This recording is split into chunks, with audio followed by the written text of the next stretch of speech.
What's up, nerd family? Welcome to something completely different and new. And of course, right out the gate, I had some some technical difficulties, but it's okay because we're here now and we're doing the thing, and it's it's going to be just fine. We're going to be all good. We're going to catch up. We're going to be all right. I'm not going to have all of the we're going to get all the kinks worked out and stuff, but check it out. We got a completely new format here. We got some completely cool new stuff. So welcome. It's funny, Bruce. I see that Bruce mentioned that tonight's topic should be fried chicken. I was actually going to, I had it, I left it out in the other room. I was actually going to feature your Kentucky Fried Chicken action figure, your Colonel Sanders action figure tonight. Movie night with the little woman. What are you watching? What are you watching tonight, man? Bruce says he can't stay. He's got to go hang out with the little woman tonight. But he did say that the tonight's topic should be fried chicken. So there you go. If you really think so, man, if that's what you think that tonight's topic should be, we can talk about fried chicken. We can talk about whatever we need to talk about. Because guess what? We got a whole new thing. This is what I've been telling you guys about. I do have to get a new camera at some point so that that I'm in crystal clear digital. But hey, you know what? We got this cool stuff going on here. I can bring you in. Now, here's the fun thing. We are live both on Facebook and YouTube at the same time. Yeah, because we're fancy like that. And on top of that, you don't even, if you want to get in on the conversation tonight, you don't even have to download anything. Usually when you're on here, you have to, when we're doing it with Zoom, you have to download Zoom. You don't have to do any of that. Literally, you just click on the link that I put in there in the chat, and all you got to do is create a screen name, and I will see that you're in there. I can bring you on, and it's just that simple. So we're going to have some fun tonight for sure. Gray Ghost says, yo back. Yo. What's up? Let's see. Darth Tasty wants to know Popeyes or KFC. I got to say I'm partial to KFC, guys. I'm a big KFC fan. I don't eat. See, here's the thing though. I don't eat fried chicken anymore. I don't eat fried foods anymore. Like my family just went to Five Guys, burgers and stuff. If you don't have Five Guys burgers where you are, it's like, cheeseburgers that are just like on crack. Right. And so, man, I just didn't have anything, the Tiffany didn't have anything either, cause you guys know that I had bariatric surgery. It's been 2 years since my bariatric surgery, and I'm doing good, man, and I'm happy, and that's the important thing. And so Darth Tasty knows what it's about. Darth Tasty saying Five Guys is great, and it is, man. It's delicious. I just can't do it anymore. And, Darth Tasty, I can't help it. The KFC speed grows their chickens with hormones. It's the most delicious chicken on the planet. I love it. I can't help it. Those 11 herbs and spices, man. It's good stuff. And so I can't help myself but to eat up some KFC. But I've had Popeyes. Popeyes is pretty good. I gotta say, Popeyes is good chicken.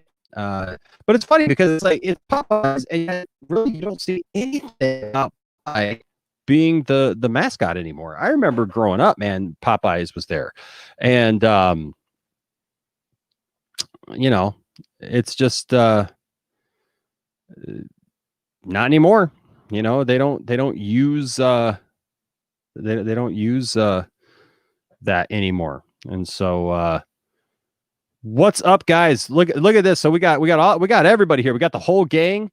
So we got Dran Reb. What's up? How you doing? Let's see here. Darth Tasty says Popeyes all the way. You obviously haven't had Popeyes, and I have had Popeyes, my brother, but it's good. It's good. Because those are 11 hormones, not spices. And Pelican says Popeyes is great. Now look, tonight is going to be a new thing. I've got this new technology that we're using here, and I'm excited about it. I am really excited about it. I am hoping that this all turns out good. So we're going to get through this, and it's a learning curve for sure. But I think we'll get through. So, yeah. So welcome to the Poindexter Lounge. Ambassador says Popeyes for the win all the way. And Pelican says, I've been spreading the word on your channel to all good nerd channels. Well, thank you. Been doing some free marketing for you. Well, I appreciate that, man. Maybe some see, I forget now. I can show this stuff. This is awesome. This is StreamYard, folks. This is good stuff. And so I'm happy about that. And so like I can actually show this stuff to you guys now, and we can talk, and we can just do it up, man. I'll tell you what, it's cool that we've got a new way of doing this. I think it looks better than the Zoom call. Plus it doesn't say Zoom on there, but I can bring you guys in. So yeah, man, all you guys got to do is follow that link that is in the I'll go ahead and put it in there one more time. I'm still getting used to this stuff, Ambassador. Yep. You know what? So all these guys that, including Ambassador, and you guys have seen like Mad Max and Lightcast and all these guys, obviously Matt Jarbo and all of them. So they all use StreamYard, and so they got me into this thing, and so I got into it, and so far so good. So far so good. I'm seeing stuff. Bester says I did as well tonight on my stream, and check it out. We have our first guest. So this is cool, guys. The very first guest on the StreamYard. So I'm going to answer a couple of things here. Let's see. Darth Tasty says I tried using a StreamYard before, had nothing but trouble with it, but my computer is also a piece of junk.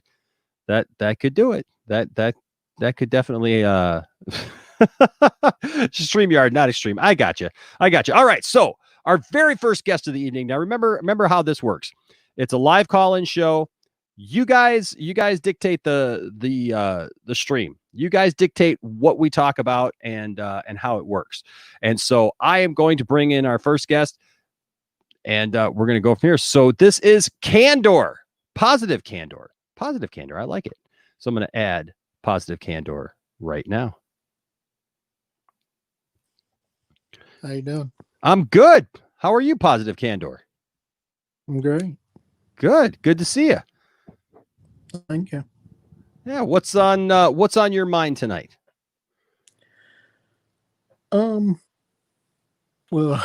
welcome. First of all, you're my first guest in the new format. So that's cool. I mean, I changed my username in my YouTube name because I was #1 sci-fi, but I changed it to Positive Candor. Yeah. Instead. So yeah, we were together on the Jurassic Park stream and stuff like that. Yes. Okay. Yeah, I know who you are now. Welcome. Okay. But well, yeah, I guess besides Brie Larson's YouTube channel blowing up today. Yes, Brie Larson, man, she's got a YouTube channel now. I don't know what is that news. I mean, hey, whatever works, I guess. I know, man. It's just funny to me that like it must be a slow news day when Brie Larson having a YouTube channel like takes over everything, and everybody's talking about it and doing videos about that. Oh my gosh, here comes Brie Larson. So I don't know. It's just funny to me. Yeah. Yeah, it's atypical of what our current society is like, I guess. That's true, man. That's for sure true. But yeah, I don't know. All these different changes, different franchises are, I guess, are contemplating or might be doing or whatever. Mm-hmm. Makes me wonder. Yeah, I mean, what, almost what's next? Oh yeah, yeah. What franchises are you thinking? Well, I mean, from the rumors I've heard about, Star Wars basically just retconning everything due to this Veil the Force thing that was in a Rebels episode. Yeah, Which yeah, man. I think would be awesome to just say to hell with that and just kind of redo everything the way it should have been done in the first place. And it is a unique story plot that was in something that is considered canon, which Rebels is. So I mean, I'm all for changing the mess that we got. So you're all for doing that, huh? Yeah, I mean, it'd be way better than what we currently got. Well, I mean, I would hope, unless I screw it up again, and then. Well, see, okay, so let's talk about that though, because I'll be honest with you. So and I don't know if we got a chance to really talk about this the last time that we talked, but see, like, so I personally, I'm a fan of The Last Jedi. I personally, I really like The Last Jedi. And I did not have the problems with it that I know a lot of other people did have with it. And I get it, right? Like it's completely different. It's got some just some different concepts and ideas to it for sure, right? So I can appreciate that, and I understand that. But there's so many things in there, man, that make sense to me, at least. From a Star Wars standpoint to man, just everything, really. I just really, really like The Last Jedi. And you know what? I thought that I liked it, but honestly, after watching The Rise of Skywalker, I realized that I loved The Last Jedi. Like, not just liked it, but that I actually love The Last Jedi. Now, I guess I should ask you, what are the things about The Last Jedi that you don't like? Or the sequel trilogy, I should say, in general. What are the things about the sequel trilogy in general that you just don't like? Well, I mean, the first movie was, I mean, okay. I didn't have any problems with them recycling basically A New Hope with the first sequel trilogy movie, I guess. Mm-hmm. The second movie, the things I didn't like was the Mary Poppins effect of Leia surviving in space and zooming back into the ship and everything. Now, granted, that's an awesome force power to be able to do that. Yeah. I think they just went about it wrong in a way. And I do agree with Kylo. Destroy the past. Yeah. Yeah. That's what a Sith. That's his whole purpose. It's to destroy the past.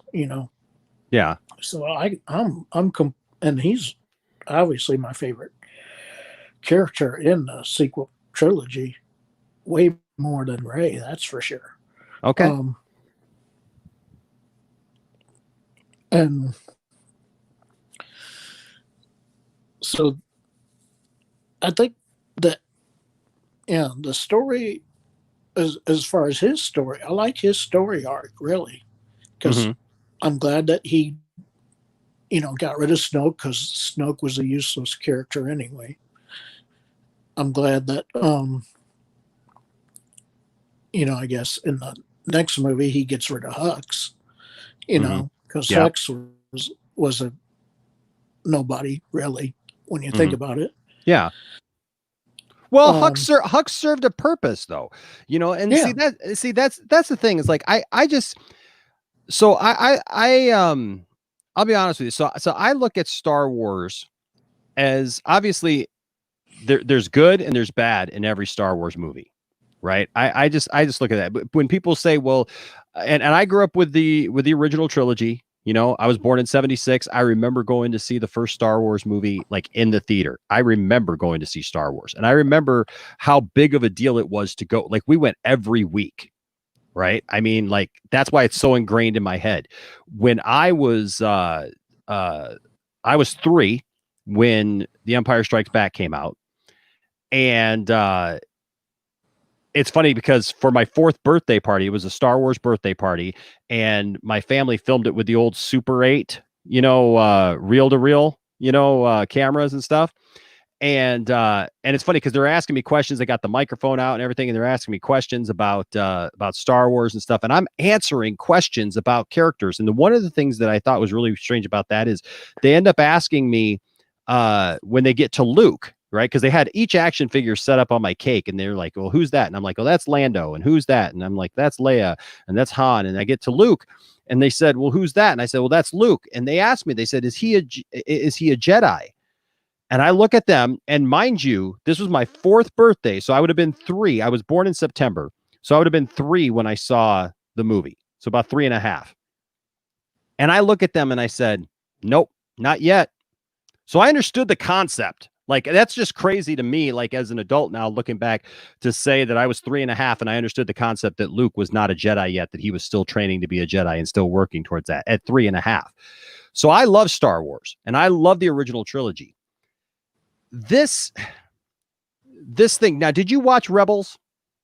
oh yeah, Okay, so you're familiar then with the World Between Worlds episode? oh yeah, yeah. Okay, did you happen to catch my my video? I did a video about this. Did you happen to catch my video about it? No, not yet. Okay. So it's an angry rant. I'll just be honest with you. It's an angry rant because I was getting inundated with people like sending me messages, and I love all my friends who send me messages and all the subscribers and stuff. I'm not mad at them. Who I'm mad at is Doomcock.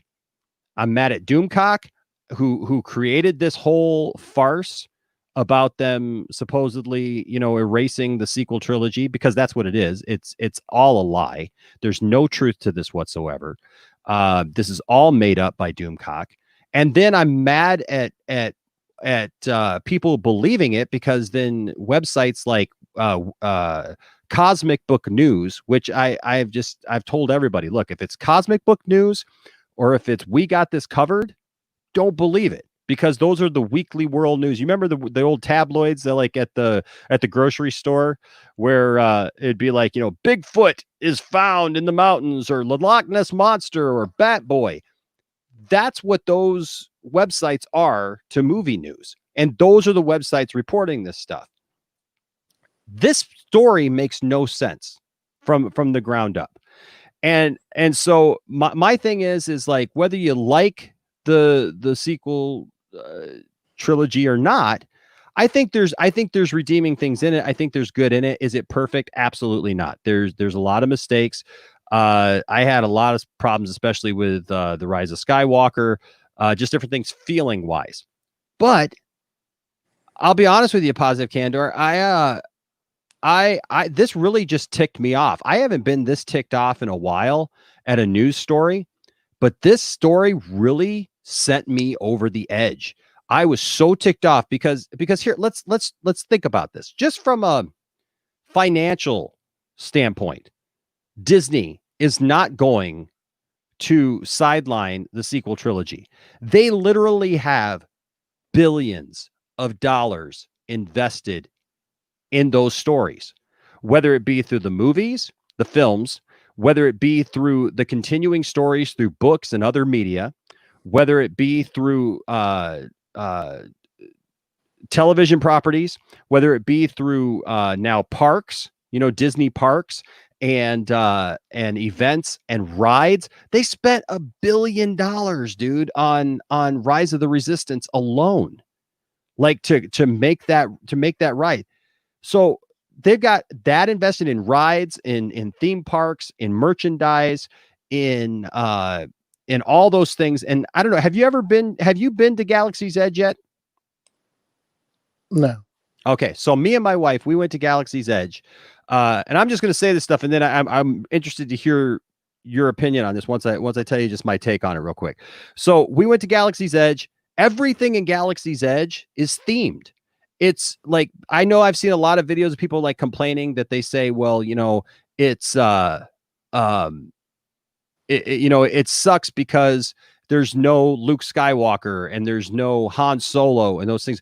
But the thing is it's not like a typical Disney park. It's literally a world within a park because it's at Hollywood Studios. So it's its own little thing, but it's not a full park. So like, I think people sometimes they expect to go to Disney and then it's going to be a full park, like the Magic Kingdom or Animal Kingdom or what. It's not Star Wars Kingdom. It's literally a little place within another park, so because it's in Hollywood Studios, but it's all themed. Once you walk in there, you walk through this big huge tunnel, and once you get to the other side, you're in that world. Like, I made the mistake. I was talking to a guy while I was waiting in line for Rise of the Resistance, and I asked him how he liked working there. And at first he said, "Oh, I like working here." And I said, "Are you a big Star Wars fan?" And he looked at me and he said, I don't know what that is. What is Star Wars?"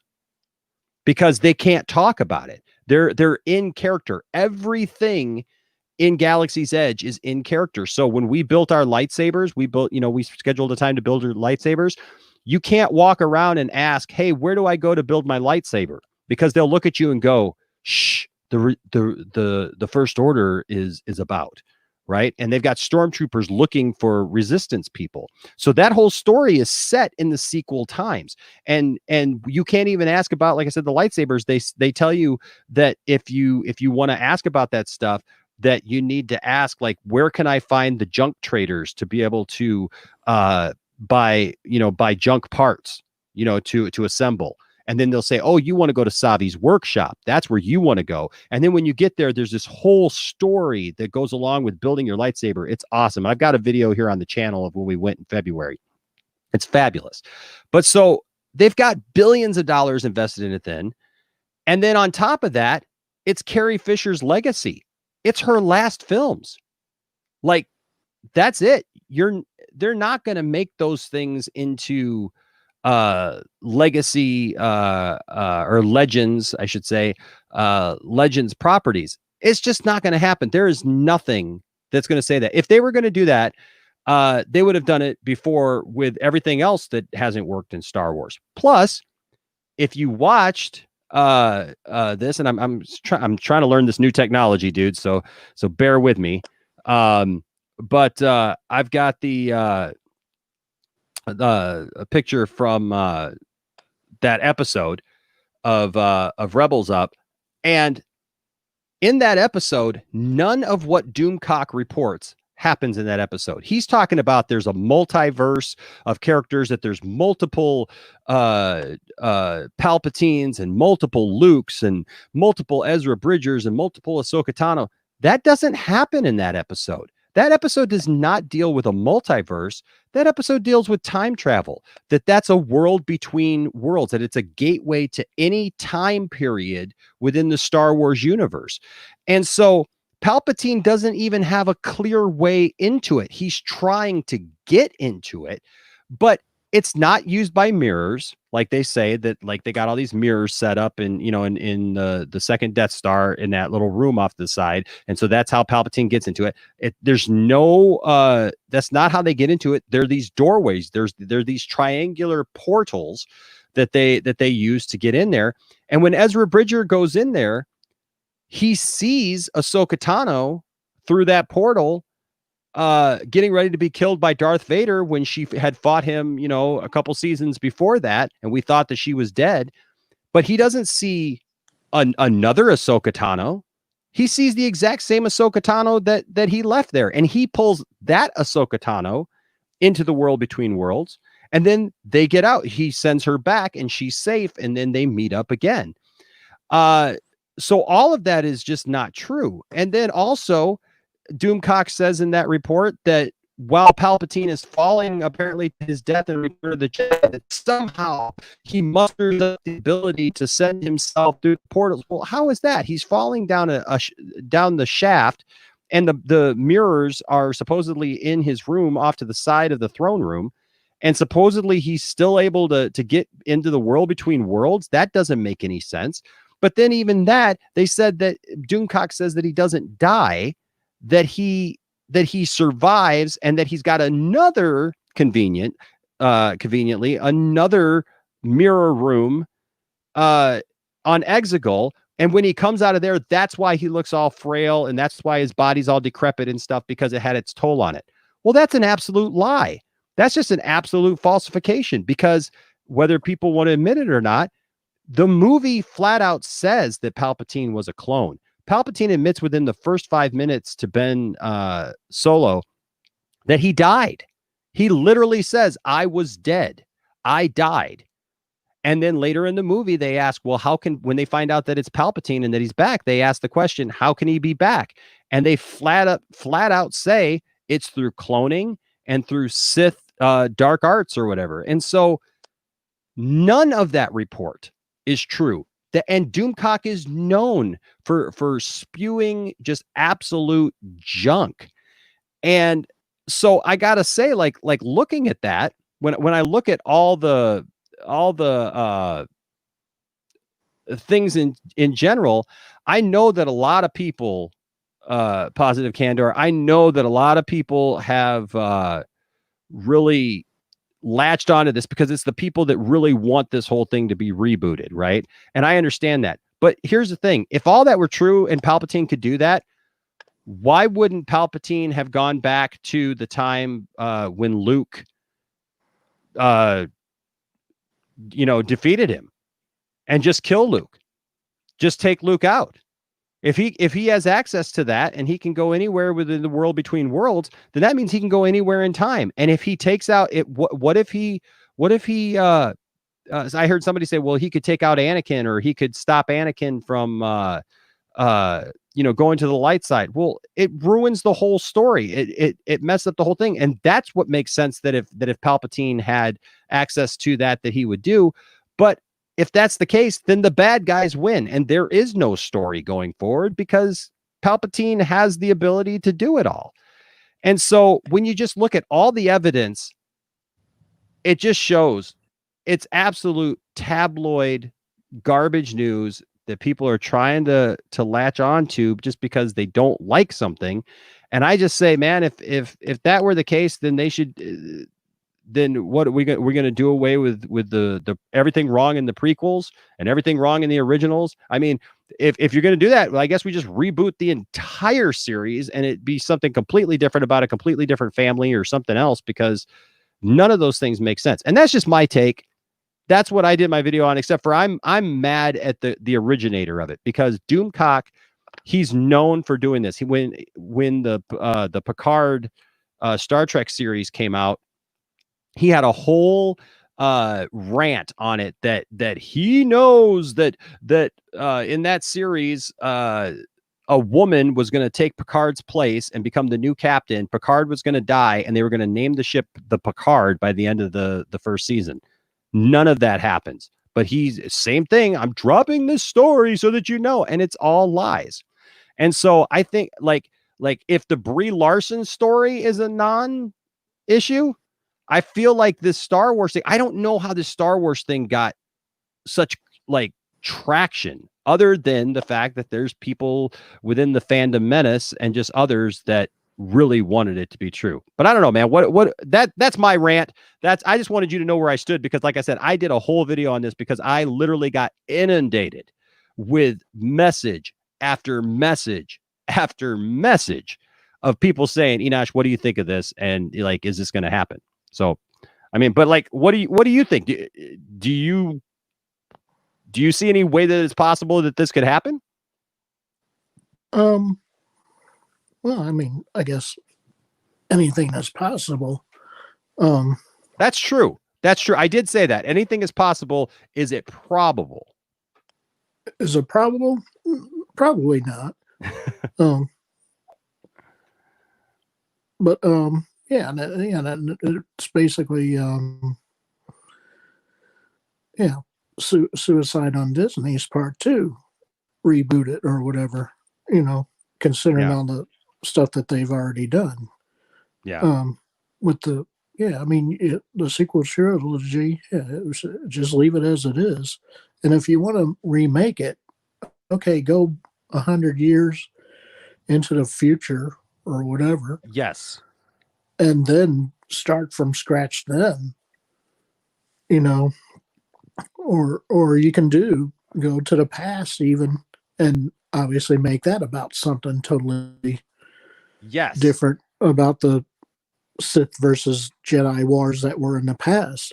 Yes. But see, that's what I agree. And that's what I've been trying to tell people these last couple of days since this story all, came out, is I said, look, let's it doesn't make sense that they would just say that like the sequels don't exist anymore. Let's look, people like The Mandalorian, there's other good stories that can come out of Star Wars, whether, like you just said, whether it's after the Rise of Skywalker, or whether it's in the past, whether it's, in the space and time of The Mandalorian, whatever. There's other good stories that people are going to like, and can like, but let's not start like trying to tear down what's there. Let's just move forward. Let's just find new stories. Yeah. So I mean, the same thing was said about the prequel trilogy, that it sucked compared to the original trilogy at the time when you think about it. Oh, and parts of it does suck compared to the original trilogy, really. I would agree. So yeah. But that's the thing about the prequels is that there's some really good stuff in the prequels. Like there's story wise and like the framing of it all and everything. There's some really good stuff. But like you said, there's some really bad stuff too. But I don't want them to undo it. Now I know that there's people nowadays who grew up with the prequels, right? And so now they're getting older and they're kind of rewriting that, right? Like there's all these people all of a sudden who are out there who are acting like, the prequels are amazing and just the best thing ever. And I don't agree with that either, but I don't want to see it go away. I think it's the worst. I think it's the worst line ever to have young Darth Vader go, "Let's try spinning. That's a good move." Wee, but I don't want him to do away with it because now it's there, and I just say we move forward, tell new stories. Yeah. I mean, yeah. I mean, just leave the stuff alone that's already out there, and you admit that it would help if they just admit, hey, we basically botched and screwed up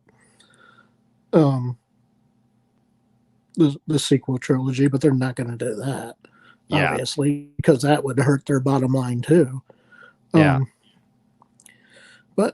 just just go either in the future or in the past, and it sounds like what they're doing with the High Republic or whatever. Is that the High Republic. Yep. Yeah, which is set in the past, if I'm right. Yes, it's set 300 years before the Phantom Menace. Okay. Yeah, and just have that be about, and I think it's supposed to be about the Sith versus Jedi war type thing or whatever. Yeah. So yeah, I mean, I'd be interested in seeing it, and stuff like that. Well, what do you think? And I know we got some other people here, but Positive Candor, what do you think about the fact that like we as fans, we kind of feel entitled for things to be the way that we like it, or the way that we think it should be, and we don't really think a lot about like the story overall. It's just that if I don't like this, it shouldn't be this way. Let's end it. Right? Yeah. Well, I mean, it's, I guess, the current mindset of the current world, I guess, given the pandemic and everything. Nobody likes that, obviously. Yeah. And so you'd rather, just wish it almost never happened, but it did. So, but yeah, once it happens, it's there, yeah. And I was just noticing down here in the comments, Darth Tasty made an interesting point. He says, Disney doesn't have time to discredit rumors. It's one of the biggest companies in the world. Like it would seem foolish I think it would be a mistake for them, even if they wanted to do it. I think it'd be a mistake because now you're going to start correcting every little thing that doesn't float somebody's boat, Yeah, I mean, and it's primarily, for me, the nostalgia, basically, of the original trilogy, which is what I grew up watching and seeing and stuff like that. Yeah. You're used to a certain feel that a franchise has, and episodes, well, as they reordered them, 4, 5, and 6, which are now the original trilogy, is very nostalgic, and it does have a unique way that it was done and everything, and then the prequel trilogy basically kind of brightened everything up instead of it looking old, looking like it is in the original trilogy. Yeah. And obviously they added new Force stuff that wasn't in the original trilogy to make it more exciting and stuff like that. Yeah. Which I didn't have a problem with. And Darth Maul was a cool Sith for one movie, basically. Yeah. And he was featured prominently in Rebels as well later on in certain episodes and stuff like that. But I mean, to me it's just the nostalgia of the original trilogy is what I kind of wish that they had kind of kept. But sure, obviously the times change all the time, so you can't have something stay as it was 30, 40 years ago. Exactly. And that's it. We all look, I got a room full right here of toys from the original trilogy, from all of the, from the prequels, from everything, man. And I love the original trilogy. The original trilogy will always be number one to me. Okay. No matter what, it'll always be number one.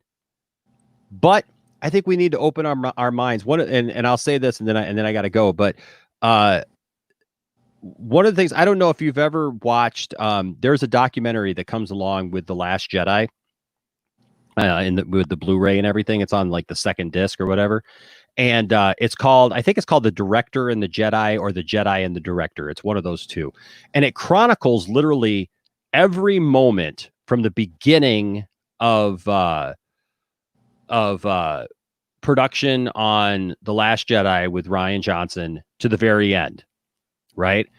And the thing is that in that, it made me understand and see exactly where Rian Johnson was coming from in a lot of areas, right?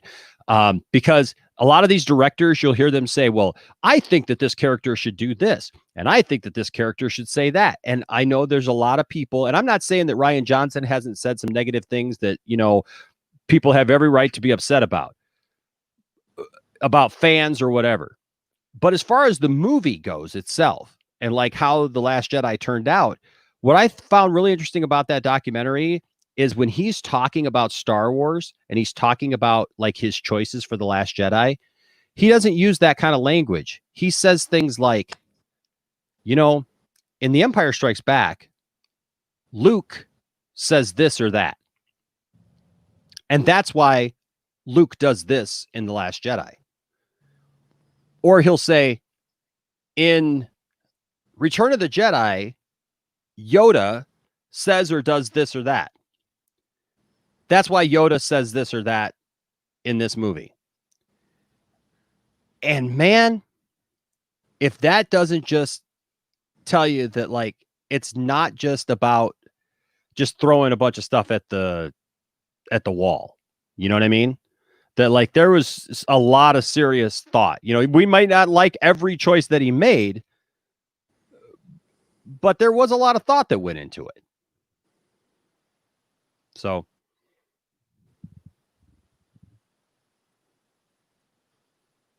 okay, yeah, I guess I'll have to. Yeah, I would definitely check it out, man. If you have the Blu-ray at all, man, check it out. It's like a full length thing. It's like a 2-hour presentation. But I suggest it to anybody who because there's a lot of people who just don't like Rian Johnson. And so I just say, hey, you know what? Just take a listen. Just take a listen. Well, hey, man. Hey, thanks, Positive Candor, for being our first guest in the new format, and for helping me work out some of the kinks and some of the bugs here. And I appreciate you coming on, man. All right, thank you. All right, man. You have a wonderful night. All right. All right, you too. All right, buddy. Stay safe. Yeah. Hey, guys. The thing is that Star Wars story, I don't know how it got the legs that it got, but you know what? Just trust me. If you hear anything from Doomcock, if you hear anything from We Got This Covered, that news, that website, or obviously Cosmic Book News, not comic book. Comicbook.com is actually pretty good, but Cosmic Book News is just awful. And you just really can't believe in it stuff. I want to get to some of these comments because you guys got some great comments in here. Darth Tacey's got a lot of them, but he says, sources aren't credible. Obviously, Dave Martinez, what up, Dave Martinez?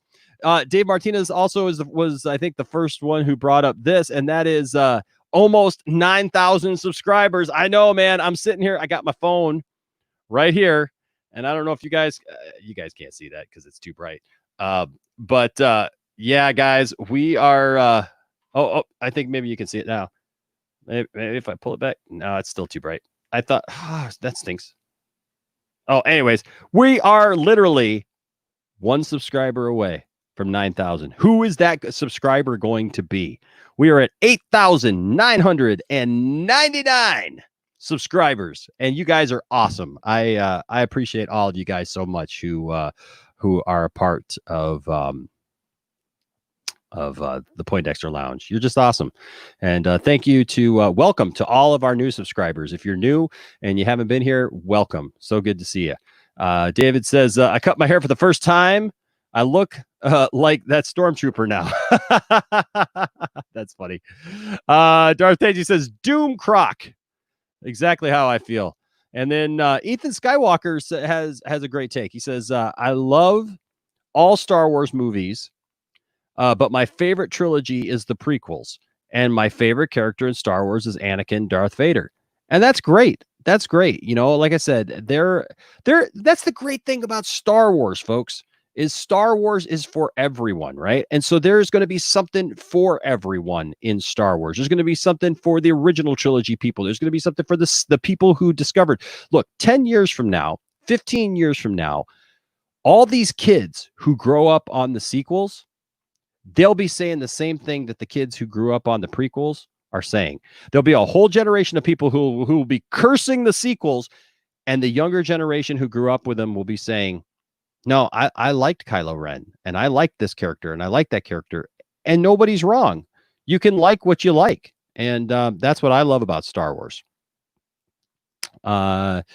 Also, Darth Tasty says about the rumors, says, I was talking to somebody on the subject tonight. They basically said that Disney would be shooting this down if it wasn't true. I agree too. Let's see here. Darth Tasty says, I prefer the original trilogy myself, Ethan, but Darth Vader's my favorite as well. Good stuff. We got the Truth 31. I see the Truth 31 all over the place. I love that. I love that. Like all these, I love it when I go to different channels and stuff, and I see different people. And so I see the Truth 31 says, what's going on, Enosh? Everyone in the chat, DC rules, Marvel drools. Something for everybody, right? Jeremy Harris, what's up? What's up, Jeremy? Good to see you in the chat tonight. David Martinez says, Marvel's cool.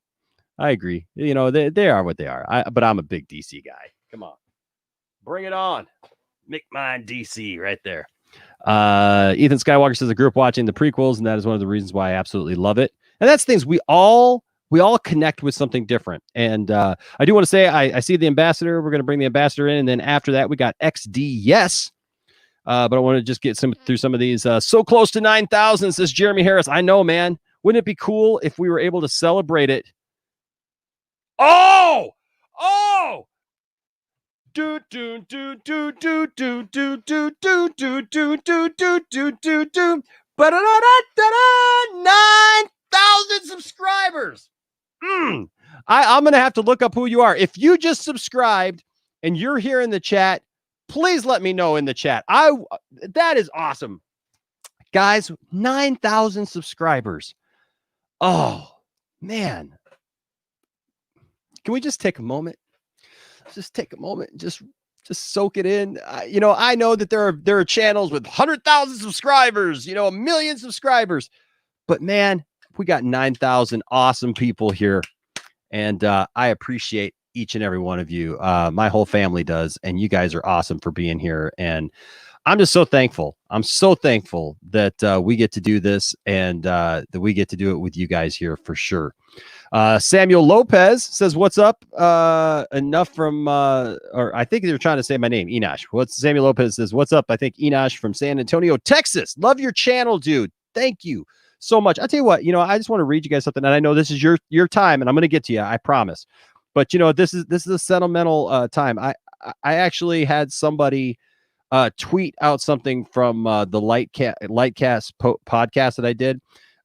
It's Razanul Akib Hoke said this today. Said, I always listen to podcasts when I draw.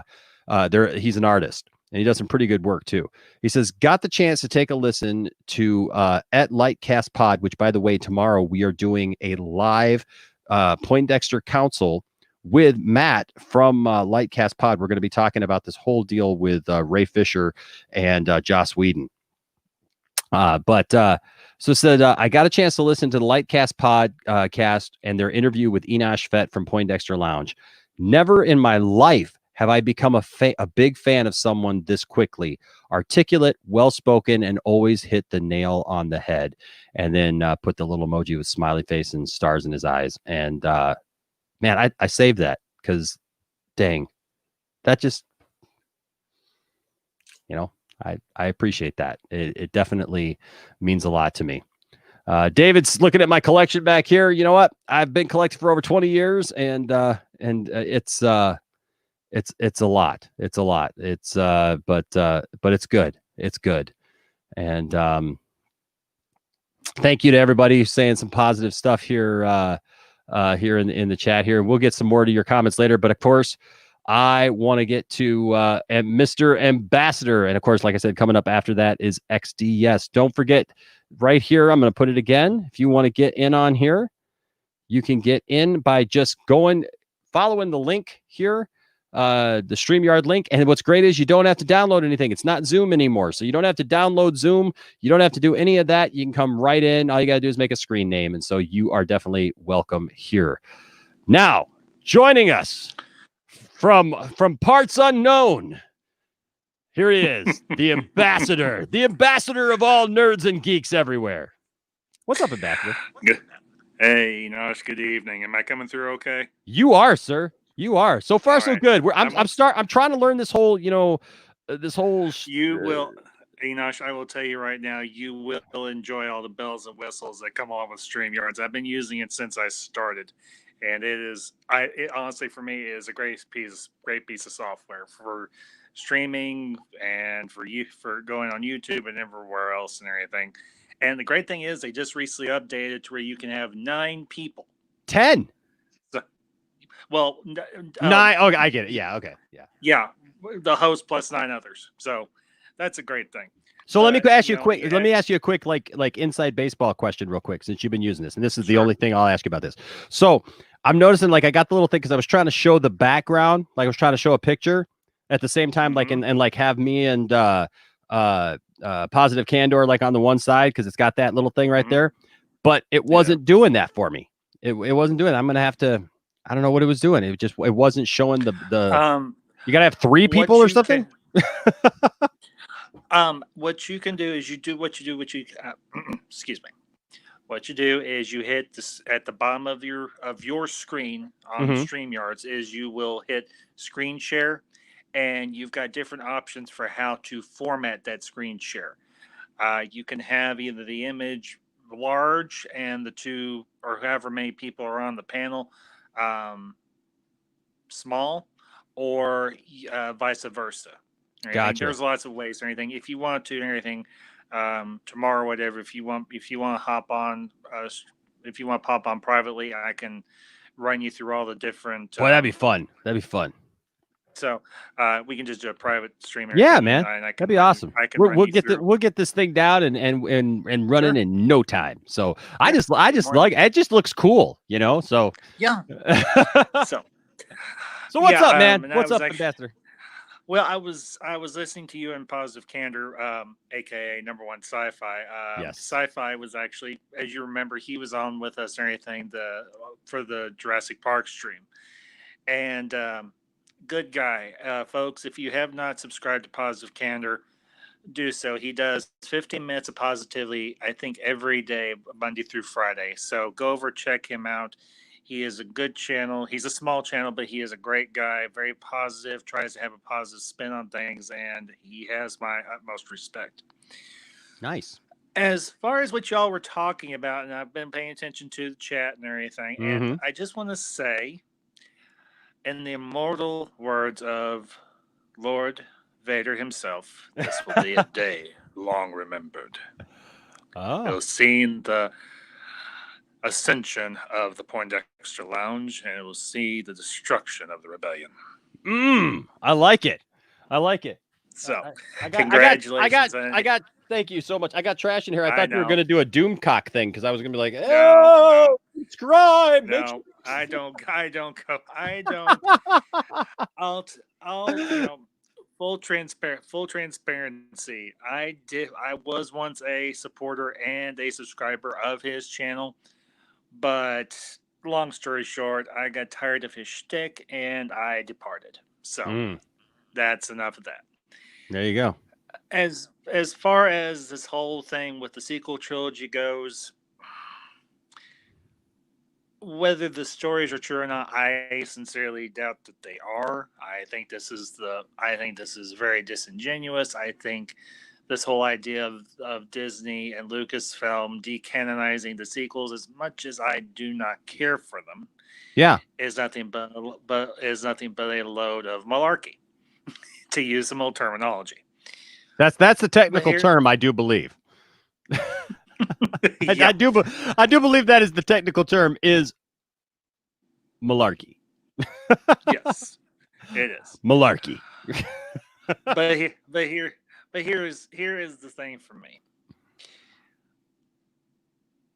I consider you a fast friend and a good friend, and Oh, you thank make you. me small. How dare you make me small? I misclicked on that. I That's apologize. okay. I don't care. I'm just goofing with you, man.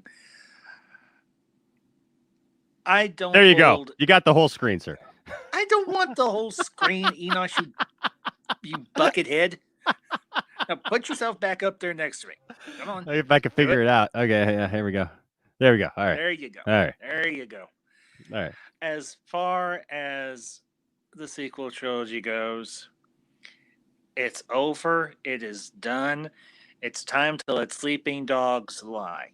Yeah. It has its fan base, and I say to the people who love the sequel trilogy, you are welcome to it. You love it. Yep. You want to support it. You consider it canon, fine.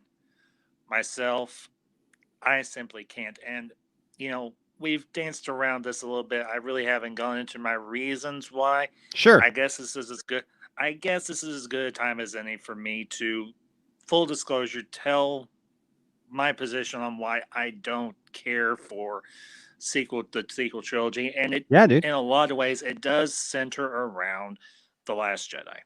Okay. And again, All right. full disclosure, there are fans out there. This is not me bashing any fans of the movie. If you you got the floor, sir. You got the floor because the person who was on after you dropped out. So Okay. so there you All go. right. Well, and I'll try to keep this succinct, and I'll try and keep it We'll be here at 4 a.m. accurate. Yeah, I don't want to be up that late. But here's my issue with the sequel trilogy and also with Last Jedi. Okay. And I'll start from my main criticism, and that is The Last Jedi. Aside from Rian Johnson's conduct in the aftermath of The Last Jedi towards the Star Wars community, and I've made no bones about that. I've made my position on that fairly well known, particularly yesterday. Here is my main problem. It breaks the character and the story of, quite literally, the main protagonist of episodes 4 through 6, and that character is, in fact, Luke Skywalker. Now, I can understand a person becoming demoralized and, a manner of speaking, broken. Mm-hmm. I can even understand a person wanting to go away and better themselves because of a failure. That I can accept. Mm-hmm. My issue with The Last Jedi is twofold. One, I do not believe that is a natural progression for the character of Luke Skywalker from the person that we saw at the end of Return of the Jedi to what we saw in The Last Jedi. And here's why. Luke was a dogged optimist. He had his faults. He had his failings. He was fallible. But he was still relatable. And he was someone that was relatable to me. What I saw in The Last Jedi, the second time I watched it, because the first time I went and watched it, me and Madam Ambassador and a close friend of mine from high school, we all walked out and all our minds were blown. Mm-hmm. But there was this itch in the back of my mind in the days after I saw Last Jedi. And I was like, this does not sit right with me, and I can't understand why. We went and saw it Christmas Day, me, Madam Ambassador, and Mother Ambassador, because we wanted to do something different for Christmas that year. Mm-hmm. We left the theater, and that's when it set in. That was not a natural progression for the character of Luke Skywalker. He turned his back on his family. Mm-hmm. He turned his back on his friends. Mm-hmm. And to a greater extent, he turned his back on the galaxy that he had suffered and fought so hard to save. Now, I can understand him feeling like he screwed up in terms of how he was raising to a certain extent in training his nephew, Ben Solo. I can understand him having a degree of responsibility and having some accountability for himself in failing in that split second. Mm-hmm. But also, the problem is Luke would not have been that much of an alarmist when he was training Ben. Ben was not his grandfather. Ben was his own person. Now, I'm sure Ben, growing up, probably heard stories about Anakin, about slash Vader, from either his mother, his father, or his uncle, or possibly even his Uncle Chewie. Those are some long stories. Yeah, yeah. And again, that's another ball of wax right there between Luke and Ben. Yeah. And I'll get to that here in a few minutes. The Luke Skywalker we met, or the Luke Skywalker that we knew from the original trilogy, and all the extra material that surrounds that, all the comics and books and so on that took place during the original trilogy era, paint a portrait of a man who was relentless, who was fallible, who was optimistic and hopeful. If he had not been, he would not have risked his own death, not to mention the failure of the rebellion to bring down the Empire to save his own father. That's the Luke Skywalker that generations of fans and people who aren't even fans of Star Wars looked up to. What we got in The Last Jedi, and I'm going to use a word, and some people may not like this, was a bastardization of that character. It was a repudiation, it was a disrespectful interpretation of the progression of the character of Luke Skywalker. That Luke Skywalker was a quitter, he was a coward, and he was I think those are the best words, truthfully. And I do not feel that that was an accurate representation of how Luke would have progressed. Now, if what is true about what J.J. Abrams and Lawrence Kasdan had written for why Luke had gone to Ahch-To, and if we remember, unless I am misremembering what Han said to Rey and Finn there in the hold of the Millennium Falcon, that Luke went off to find the first Jedi Temple because he had made some egregious error and everything in how he was running his Jedi Order and his Jedi Academy. That I can accept. But when you hear Luke say, I came here to die, I will not go back, and there's nothing you can say or do to make me, I'm sorry. That is not the Luke Skywalker that me and generations of other Star Wars fans have come to know and love and admire and respect. The other thing is, for me, Star Wars is personal. Absolutely. It is Absolutely. It is a legacy for me. The last movie that I got to see with my father and mother before my father died in 1984 was Return of the Jedi. Once the sequel trilogy was finished, and I'm going to use a little hyperbole here. Okay. I felt that those that were responsible for creating, not the actors, not the crew, but the creatives, specifically the directors and the president of Lucasfilm, had disrespected that legacy that my father left for me. That I cannot let pass. That I cannot let stand, and that I cannot endorse or support. Because to all of us, 40 plus years of fans, these movies, to one degree or another, whether you see them as a great piece of fiction or science fiction or pop culture or whatever. Mm-hmm. But personally, for me, and I'm being fully transparent here, and I don't usually go this transparent, but in this instance, I will. I can't ever support or endorse these films. One, because of the poor handling of the legacy characters that make up the backbone of this film, Anakin Skywalker included.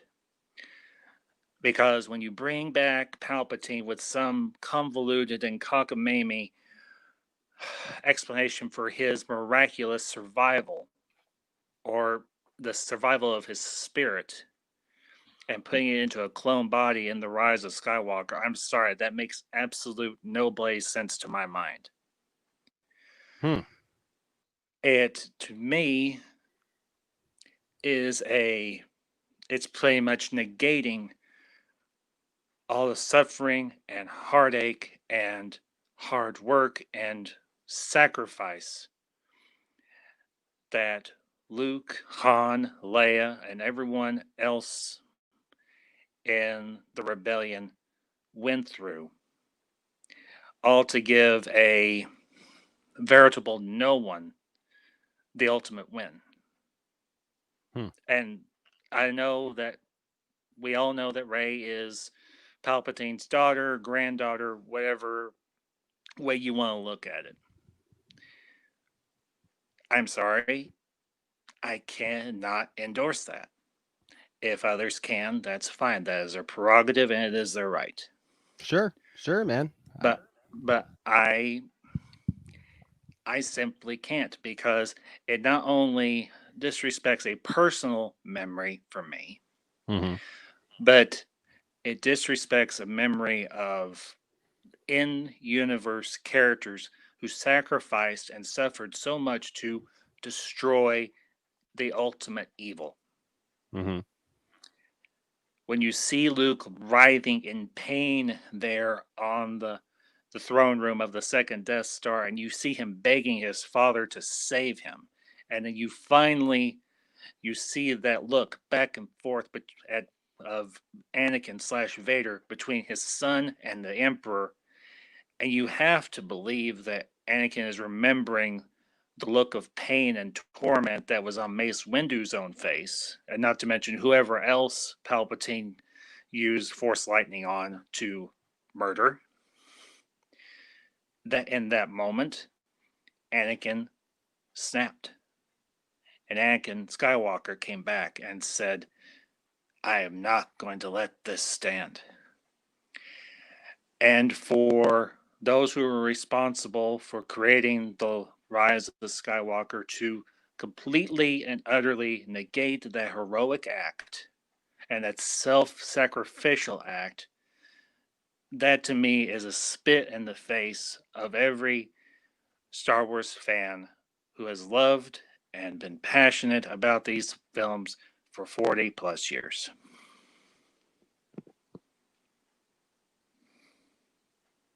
That's my piece there. All right. So man, okay, so there's a lot to unpack there, and we got Zeverfett waiting here in the wings. So I do want to be respectful, but I would be remiss. No, I'm not going to tear that apart. Because so first of all, here's my take on that. So you have a very personal connection with why you feel the way you do. And that's why I won't sit here and tell you you're wrong, but I'll tell you you're wrong. Like, does that make sense? Like, we can have a conversation like where I can feel that you're wrong on a lot of counts, but I can't tell you that you're wrong on the account of like what you feel personally deep down inside, right? Because honestly, Ambassador, I respect that approach to it. I respect anybody who comes to me, or anybody else. I mean, not just me. I mean, like, who am I, right? Like, that doesn't matter. But in general, at Star Wars and says, okay, look, this is the way I feel because of where I was, because of who was with me, because of what I felt and what I believed and what I knew to be true when I first saw Star Wars, right? So I can't fault you for that. What I do get ticked off is when people are just like, it sucks. And I'm like, yeah, and okay. honestly, for me, that for me is an argument that holds no validity. You can't simply say something sucks because you don't like it. Well, and that's the thing. You need to build an argument as for why you dislike these films. Yes. For me, mine is twofold. One, it is from a personal perspective, but for me, it also is from a logical perspective. Okay. So at least logical to my own perspective. Sure. So I will come at so quickly. I will let's talk about this because I will not come at your emotional connection to it because that's your own connection, just as I have my own emotional connection to Star Wars on so many levels, right? The logical one though, let's talk about that. So Luke Skywalker, here's the problem that I have with people. Here's the problem that I have with the definition of who Luke Skywalker is post what we already know about the original trilogy, right? We have put Luke Skywalker on a pedestal. Luke Skywalker was my hero. Okay. No bones about it. Luke Skywalker was my hero. Luke Skywalker was the man. Yeah, man. He was all those things that you just said. He was the optimist. He saw the good in Vader when nobody else could see the good in Vader. Like he put his absolute life on the line. He did all those things that you said. But at the end of the day, Luke Skywalker was a man as a character. Obviously, we're talking about his character. He was a man. And unfortunately, when we start to put Luke Skywalker on this pedestal that like, well, Luke wouldn't do that. Luke wouldn't act this way. Luke wouldn't act that way. I have seen too many people in my life that I would say that person would never do that. This person would never say this. This person would never act that way. And it's just not true. Luke Skywalker, to me, yes, man, he was all those things that we all know that he was. He was positive. He was all those things, but also he was in his early to mid 20s. Okay. I, as I will be 44 years old in September. Jeez. So as a 43-year-old man, because I'm holding on to it, as a 43-year-old man, I am completely, now I have some of the same convictions that I had when I was, say, 22, 23 years old, right? I have some of the same stances that I have that I had back then, but I'm a different person nowadays. I have been through a lot. I have seen a lot. I have a whole different perspective on a lot of topics that if you had asked me 20 years ago, Enosh would have said, "Oh, these are absolutes. These are things like, oh yeah, I'm gonna see the good in people. I'm gonna do this. I'm gonna do that." Nowadays, I've seen more of the world. I've seen more of what happens. Luke Skywalker, man. Luke Skywalker saw some crap. Luke Skywalker saw some stuff. He went through some stuff. How many times did Luke Skywalker go to bat for the galaxy over and over and over again? And his whole life's passion was to keep the galaxy safe, right? And that was his thing. But you have to remember who trained him. Okay. And this is it's hard to go point by point, but here's the thing. Who trained Luke? You had Obi-Wan and you had Yoda. What did Obi-Wan and Yoda do the first time that they failed? They all went running away into seclusion because they felt that they couldn't do anything else. Yoda goes, he takes off, he goes to Dagobah. He literally goes to the furthest place away in a place that's surrounded by the dark side, that's shrouded by the dark side so that he could not be found. Obi-Wan hauls off, takes the kids, goes into seclusion, becomes a hermit, and watches Luke from afar because he realizes he can't do any good for anybody because they messed up. They failed. The Jedi failed everyone, with their Yes. ways of thinking and how they approach things, because they felt that they had the one true right way. Luke gets to a point where, and Ambassador, you can correct me if I'm wrong, but anytime we have fought for something so hard to keep things to be good and right and true in our lives, whether it be relationships, whether it be friendships, whether it be a status of living or whatever, if there is something that comes that threatens that and threatens everything that we know, it brings about a fear in us. We have to remember Luke Skywalker actually succumbed to the dark side in Return of the Jedi. He did not come out. He did not come out of that battle against Vader unscathed. Vader got under his skin, and it was his anger that beat Vader. It was his passion that came out when he screams and yells and goes after Vader. He loses his cool completely. His whole idea of going into there like, I'm going to remain cool and calm and I'm not going to fight you. I'm not going to fight you. As soon as he starts talking about sister, Luke loses it, because he has fought everything in him to protect Leia. And now that he knows that Leia is his family, he will do anything to protect that. He will do anything to preserve what he has fought so hard to protect and to establish. And that's why Luke loses it in that moment, because he realizes that he has to fight this thing. And so he goes after Vader. He does that now. He does that. He completely loses his cool.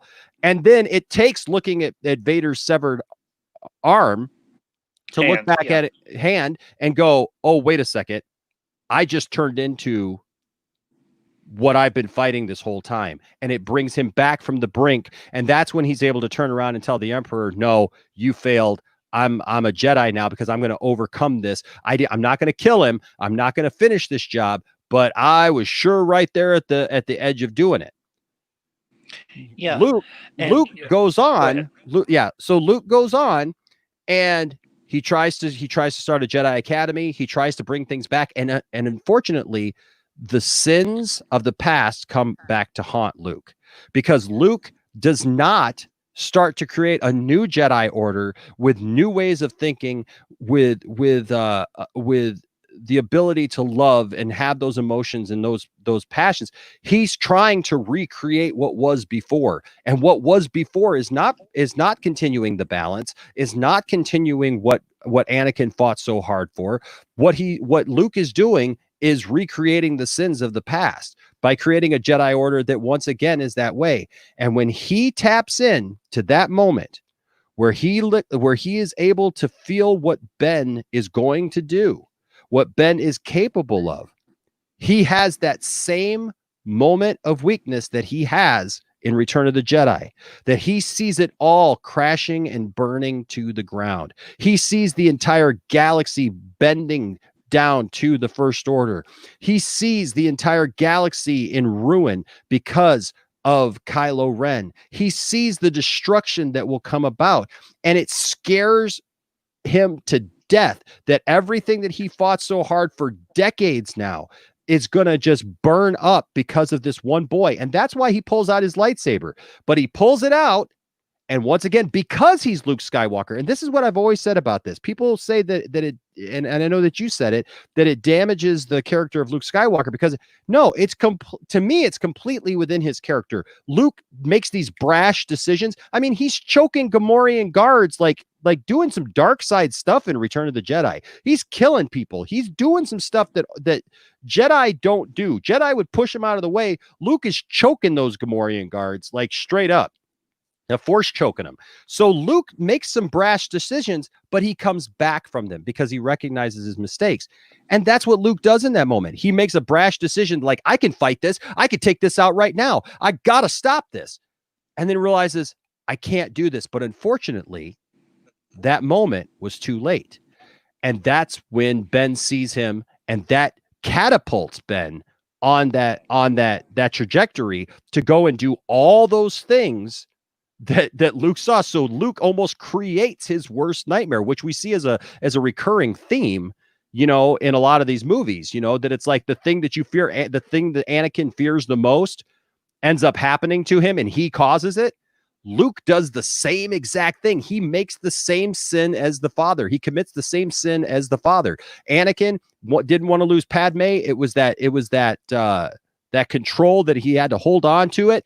And that's what Luke does. It's not that Luke can't see that there could be good in Ben or anything like that. It's just that Luke in that moment is so consumed with the entire galaxy is going to fall. He's not thinking, I got to look for good in me. He's like, wait a second, I have fought my whole life for this. But then he brings it back because that's Luke Skywalker. Because that is Luke Skywalker. That is the character of Luke Skywalker, that Luke brings himself back and he says, no, but it's too late. And by that time, Luke watches his Jedi Academy burn. He watches his pupils die. And he realizes, man, I screwed up. But he's still not understanding. He still doesn't get why. He still doesn't understand like why it didn't work. And so what does he do? He says he makes the same mistake that he does exactly what his masters taught him to do. You screw up, you go into hiding. And that's what he does. He goes to Ahch-To. He goes into hiding. He cuts himself off from the Force. But here's the weird thing is that he still doesn't get it. And Yoda points it out to him. When Yoda appears to him in The Last Jedi, Luke is so worried about the Jedi texts and the scrolls and the books and everything else. And he's so worried about all this stuff and still trying to, like, even though he's like verbally said, I don't care about all this stuff anymore. He's still saying, no, we still have to hold on to this because that's the Jedi, you know, books and, you know, the whatever. And Yoda goes, you're not getting it. You have to be the change. You can't make the same mistakes that we did. You can't do the same things that we did, Luke. And I love it, man. He knocks him on the head and he's like, young Skywalker. He's telling this like 65-year-old guy, he called him young Skywalker. So, cause Yoda's, you know, he was over 900 years old. And so, but he's just telling him, man, you're not getting it. It's not about that. You have everything you need because what Luke had was passion, was love, was commitment, was care for those that he loved. But even Yoda tried to explain to him, like, because Luke was finally starting to go down that path of the old Jedi, because just like Obi-Wan and Yoda told him about his friends and everybody else, what did they tell him in The Empire Strikes Back when he's like, but my friends are in the city in the clouds and they're going to die. And they said, you don't know that. You cannot leave, because if you value everything that they fought for, you will risk letting them die. You will not hold on to them. And so Luke finally starts to believe that line of thinking that the Jedi had before. And that is almost his downfall, because he starts to fall there. But the great thing about the Last Jedi for me is in the end, he gets it. He's like, oh, Luke is still learning. Luke is an old man and he's still learning. He's learning from his mistakes. And unlike Vader, doesn't succumb to those mistakes, but yet he moves on. Now, as for some other stuff, I mean, like we could always talk about Palpatine. I love the literature of the early 90s and stuff like that, where it comes from, you know, like the cloning of Palpatine and stuff like that. I mean, because did you ever read Dark Empire? Oh, I used to have copies. I wish I had never gotten rid of them. Yeah, well, I mean, Dark Empire, dude. I mean, Luke literally gives himself to the dark side and becomes, you know, Palpatine's right. Yeah, it becomes his apprentice. Yeah, he becomes Palpatine's apprentice. You know what I mean? So, I mean, somebody could really argue, well, that is completely against anything that Luke would do. You know, I mean, that's completely against, because Luke literally gives himself to the dark side and says, I am yours, bows before Palpatine. And, you know, in the same feudal idea that he can take out Palpatine just like Anakin did. So, you know, I get it, man. I really get it. But I mean, I think from a logical standpoint, here's the thing. People, the older that they get, the more they learn. And people are different. And that's the thing that those movies, if all of our legacy characters were the same way that they were in the original trilogy, if they showed up, look, I will say the biggest sin of the sequel trilogy for me is the fact that Han, Leia, and Luke never appear together. Yes. That is an absolute sin, and I will defend that all day long. But as for like the character of all those people, if they were the same way that they were before, I feel that it's the most real portrayal that they could be. Han screws up. Han makes mistakes in his life because, you know what? After a war, things don't go back to just being normal. You don't get to just have a, peachy keen life. And when struggle comes, Han goes back to the one thing that he knows, right? He goes back to the one thing that he was good at. And it took its toll. Leia was always going to be a politician, was always going to be beaten down that door, and that was always going to be her more of her passion. And then Luke, like I said, Luke spent all that time trying to save the galaxy, and he was so connected to it and wanted so bad to do it that when it was threatened, he couldn't let go of it, just like Anakin couldn't let go of Padme. It's that rhyming thing, man, that George Lucas talks about, is that these things rhyme. You see these characters, different characters, going through the same struggles, facing the same type of issues over and over again, but each one with a little different and coming out a little bit different. And in the end, I think it's a testament to the fact that he is Luke Skywalker, that he doesn't fall prey like Anakin does. You know what I mean? But yeah, he was bitter, he was upset, but so was his masters. You know what I mean? Like he became the crotchety old man, because he failed. And that's what we become sometimes. When we fail, we don't see the world as bright and cheerful. Look, there's a lot of people who at 21, 22, 23, 25 years old, they're ready to tackle the world, man. They're ready to tackle everything. But when you get to 60, 65 years old and you've lost some people, you've lost some people, some good people in your life, and you start thinking, well, was this even worth it? It changes you, man. But it's a great discussion. It's a great discussion. And I hope you can see where I'm coming from with some of my, because that's logical to me, and I know I got a couple people waiting, but I know we spent a long time on this, but I wanted to let you have your piece because we had talked about letting you do that. And so, I think there's different logical ways to look at stuff, but obviously the emotional part, see, I had to separate myself from like the emotional, like giddy, like, oh, I want to see Luke Skywalker be this awesome Jedi master. And just say, okay, well, where are my heroes now? Like where are my heroes 30 years later? Well, and I'll say this: did I want these characters to evolve and change with age? Of course, I would. I wouldn't want them to remain static. And I can even, and this is not me talking out both sides of my mouth. Mm-hmm. Could I see Luke falling on his ass? Sure, I could. I don't see the character of Luke Skywalker as infallible, as in he can do no wrong. He's, after all, only human, like the rest of us. He can make mistakes. He can screw up. Mm-hmm. But the thing for me is, if this is truly a story about family, if the Star Wars saga is in fact a story about family, I could never see a family member turn on another family member. I know that in some instances this can happen. But that's perspective. That's perspective. That goes back to the same perspective though that you were talking about your personal thing. See, because I can see that so that brings up my personal perspective, because I was raised by my grandmother, and my mother had mental issues and was an alcoholic and was addicted to drugs. Yeah. And I mean, I went through some stuff when I was a kid. Okay. My grandmother was my rock and kept our family together, and my grandma's a saint. But like I had to pry my mom off my grandma with a baseball bat when I was 9 years old, and I don't say that lightly. I mean, that was something that happened. I mean, like we weren't, it's not like we just had this, this crazy, family or anything like that. But that was something that happened. It was an instance that happened in our life. Yeah. And that I stuff gotcha. happens. And, you know, and so like, I don't think the Skywalkers are probably the most dysfunctional family in the entire Star Wars galaxy. But you know, Yeah. and that's a perspective that has validity.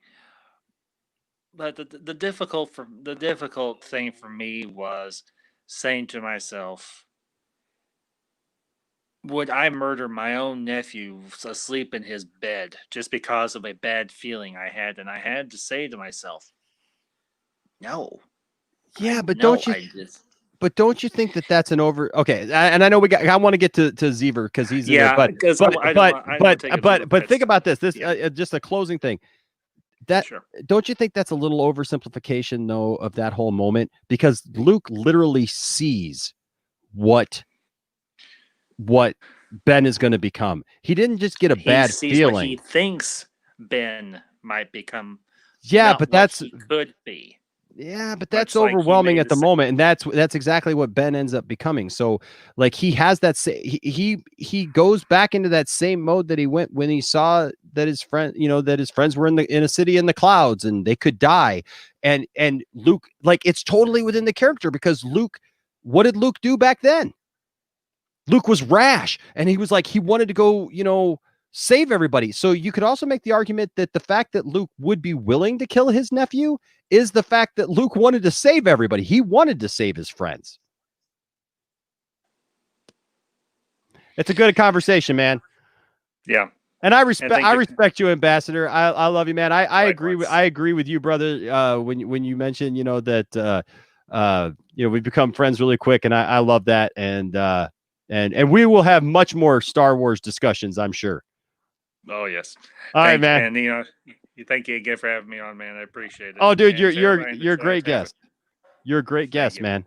All right, hey guys, go subscribe to the Ambassador for sure. And then once you're done subscribing to the Ambassador, subscribe to this guy who's coming up next, making his first appearance here in the lounge. Morning. Zever Fett. What's going on, Zever Fett? It's Fett meet Fett. Enosh Fett, Zever Fett. We're all Fets around here. It's family. Just don't cross us. Exactly. No. I mean, I heard you guys talking about Star Wars. I'm like, I talk plenty of DC, so I was like, you know what? Let me flex my Star Wars muscles a little bit. All right. So yeah. So I heard your conversation with the Ambassador. He's got his perspective. You got your perspective. I have my perspective. Everybody has their own take on this trilogy. I understand that you do like the trilogy. I'll be honest with you. I really like the first two movies a lot. Okay. I'll be honest with you, when I got out of The Rise of Skywalker, I was actually ticked off at the movie. Because they didn't do any merchandise? That too. For sure. That's funny. My family really enjoyed the movie. Okay. And they told me later that they felt like they couldn't talk about it because I was like so ticked off because I felt like, because upon my first viewing, I felt like there was like, I love nostalgia, but I felt like I was getting hammered every 2 minutes with like something nostalgic, and by the time it got to the end and like they gave Chewie a medal just to give Chewie a medal, I was like, what are we doing here, man? Come on. George's messed up. Yeah, like what is going on, And so so there was that. But then I actually went again and watched it a second time, and I was like, okay, it's not my favorite. Yeah. There's a lot of parts that I think get criticized that I don't think are worthy of the the critique. What for example? Like just what we were talking about, like the whole Palpatine angle. Like, I wish that they had gone into it more. I feel like there's more movie there that we didn't see. Kind of like what, like Chris Terrio was the writer. Same thing with Justice League. They definitely cut it down, and it was pared down, and they were just like, let's release it. We're not going to make any toys. Let's just get this over with because we want to move forward with Mandalorian.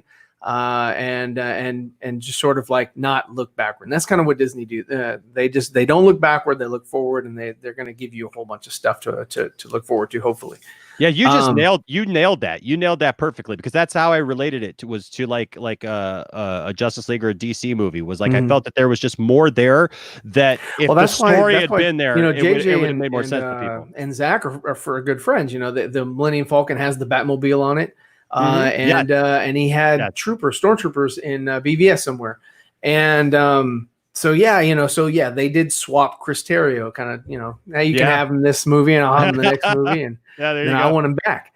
So Zach got him back. But yeah, I mean, the problem that I have with the sequel trilogy, I have problems with all trilogies. I love Star Wars, grew up with it, born in September 76, just like other people. Nice.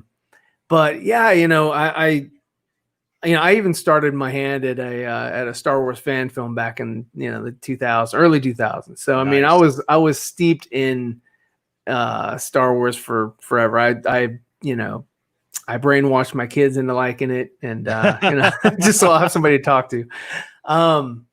But yeah, I mean, I there are parts that I agree with the ambassador, and there's parts that I agree with you on the character of Luke.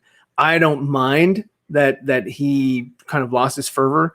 I don't mind the struggle. I did not like the way that they regressed him and Yoda's the way they interacted with each other. They regressed it back to Empire Strikes Back versus regressing it back to Return of the Jedi, which is later. Because the way that Yoda was acting on Dagobah when Luke first met him was a facade. It wasn't really how he was.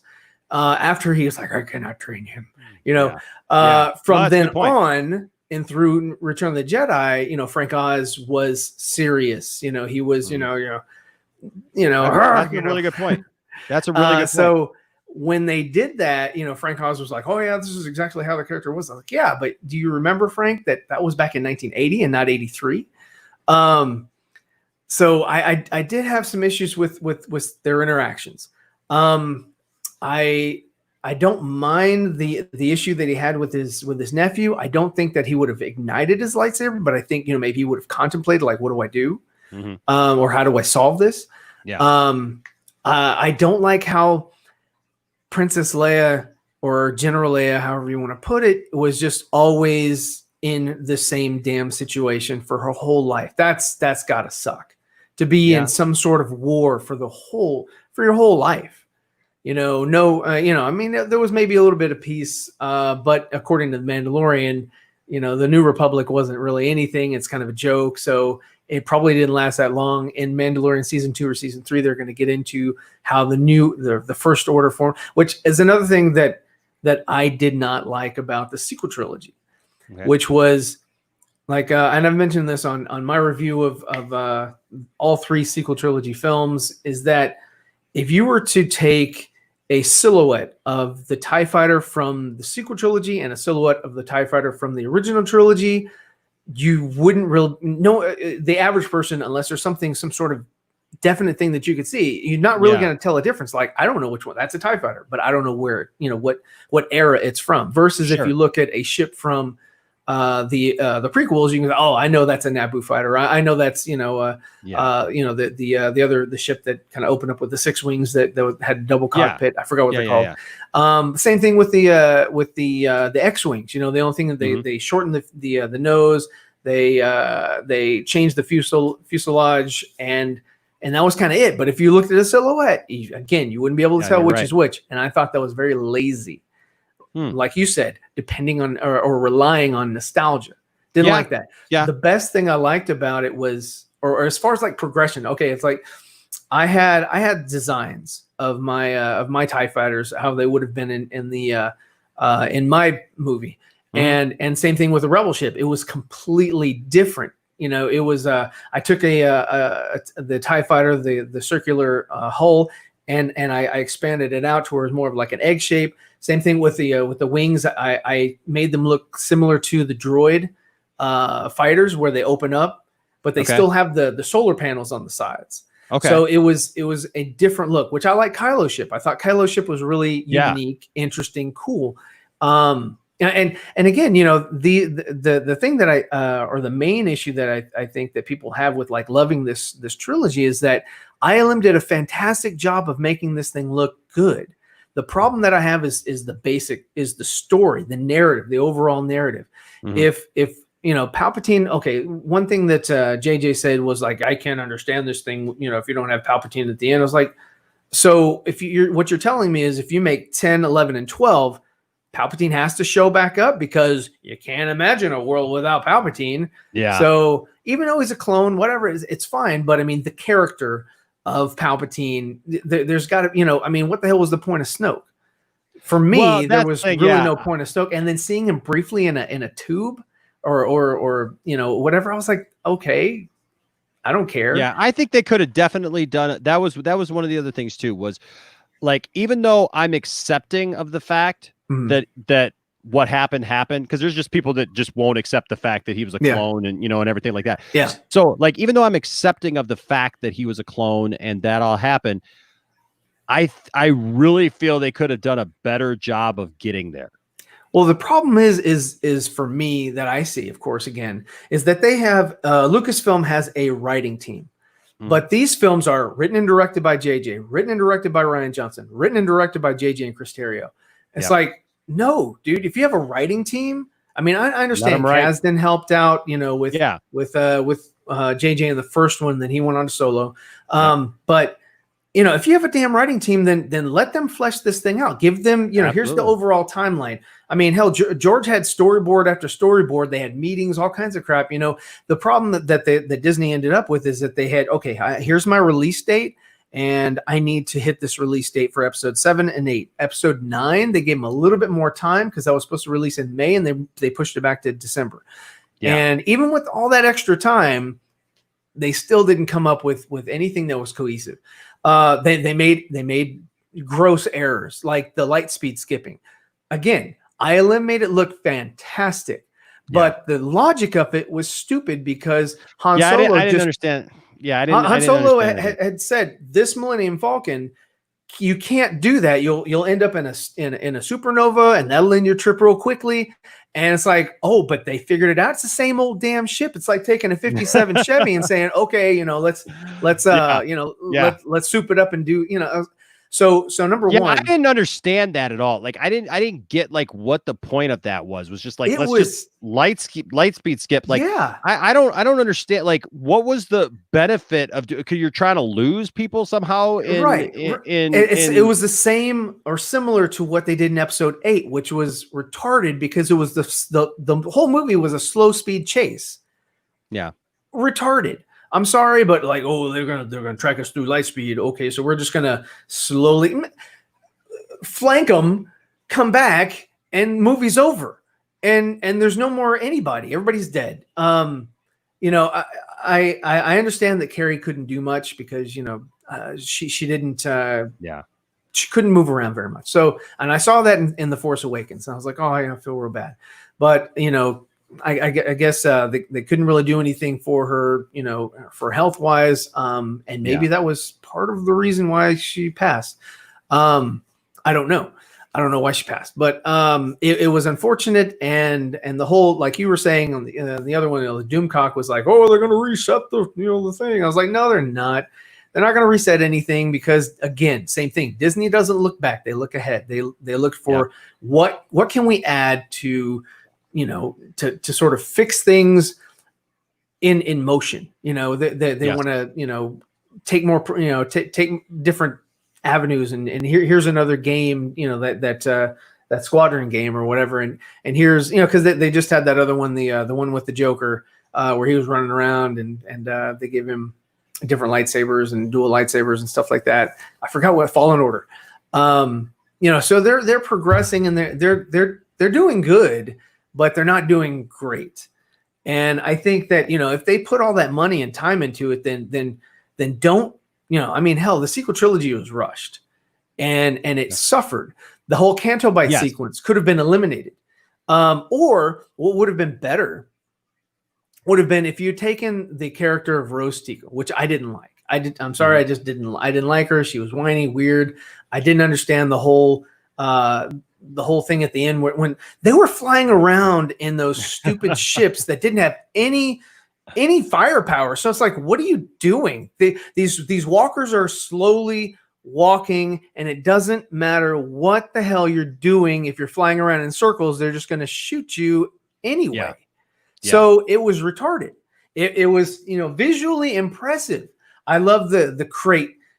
Sand was red, and they had those things that dug into the ground and yeah. That was visually beautiful. Again, ILM did a fantastic job making this dumpster fire look fantastic. So it didn't narratively didn't do well. It just didn't make any damn sense. I would have had Rose Tico not a rebel person, and I would have had her not related to the bomber lady. I would have actually had her on Canto Bight as a dignitary's daughter, and she's like kind of tired of that, that lifestyle. And so she helps out, Poe and Finn to find the one guy. And that was another thing. The one guy that Maz Kanata, when she was doing her acrobatic, she was like, oh yeah, you can only find this one guy with this pendant and whatever. So they go and they look for the guy, and when they see the guy, they get thrown in jail, and lo and behold, there's another guy that can do the exact same thing that the other guy did. I was like, that's too fucking convenient. Pardon my language. I was like, that's just way too convenient. And I didn't mind. Some people didn't mind or didn't like the stutter. I didn't mind the stutter. Stutter was fine. It was a new character. It was interesting. But I was like, there's the Lando character. But okay. So I agree with all that. That character was such a letdown. There was like no point to. Why do you get Benicio del Toro? He was supposed to be Darth Maul, so he wanted to be in a Star Wars film, and that's why they didn't utilize him. But it's like I think he's a great actor. He is, and there's no reason to have Benicio del Toro play DJ. There's just nothing. Everybody's like, DJ, that means Dark Jedi. like idiots. Yeah, right. Yeah, you gotta love speculation, right? Yeah. But no, I agree with you on a lot of those points. I mean, the Canto Bight thing, like she was a dignitary that behind her parents' back helped them out and then helped them escape, and then she all of a sudden couldn't go back. That would have made her character better. Them taking the horses or whatever and running them into walls. Where was PETA?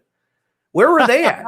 I mean, I'm sorry, but you're going to give these big animals a concussion running through solid walls? I mean, what if it were elephants and you're running the elephants through these walls? Wouldn't PETA get involved and say, hey, and like, oh, the animals, they should be set free. I'm like, yeah, but you just gave them brain damage.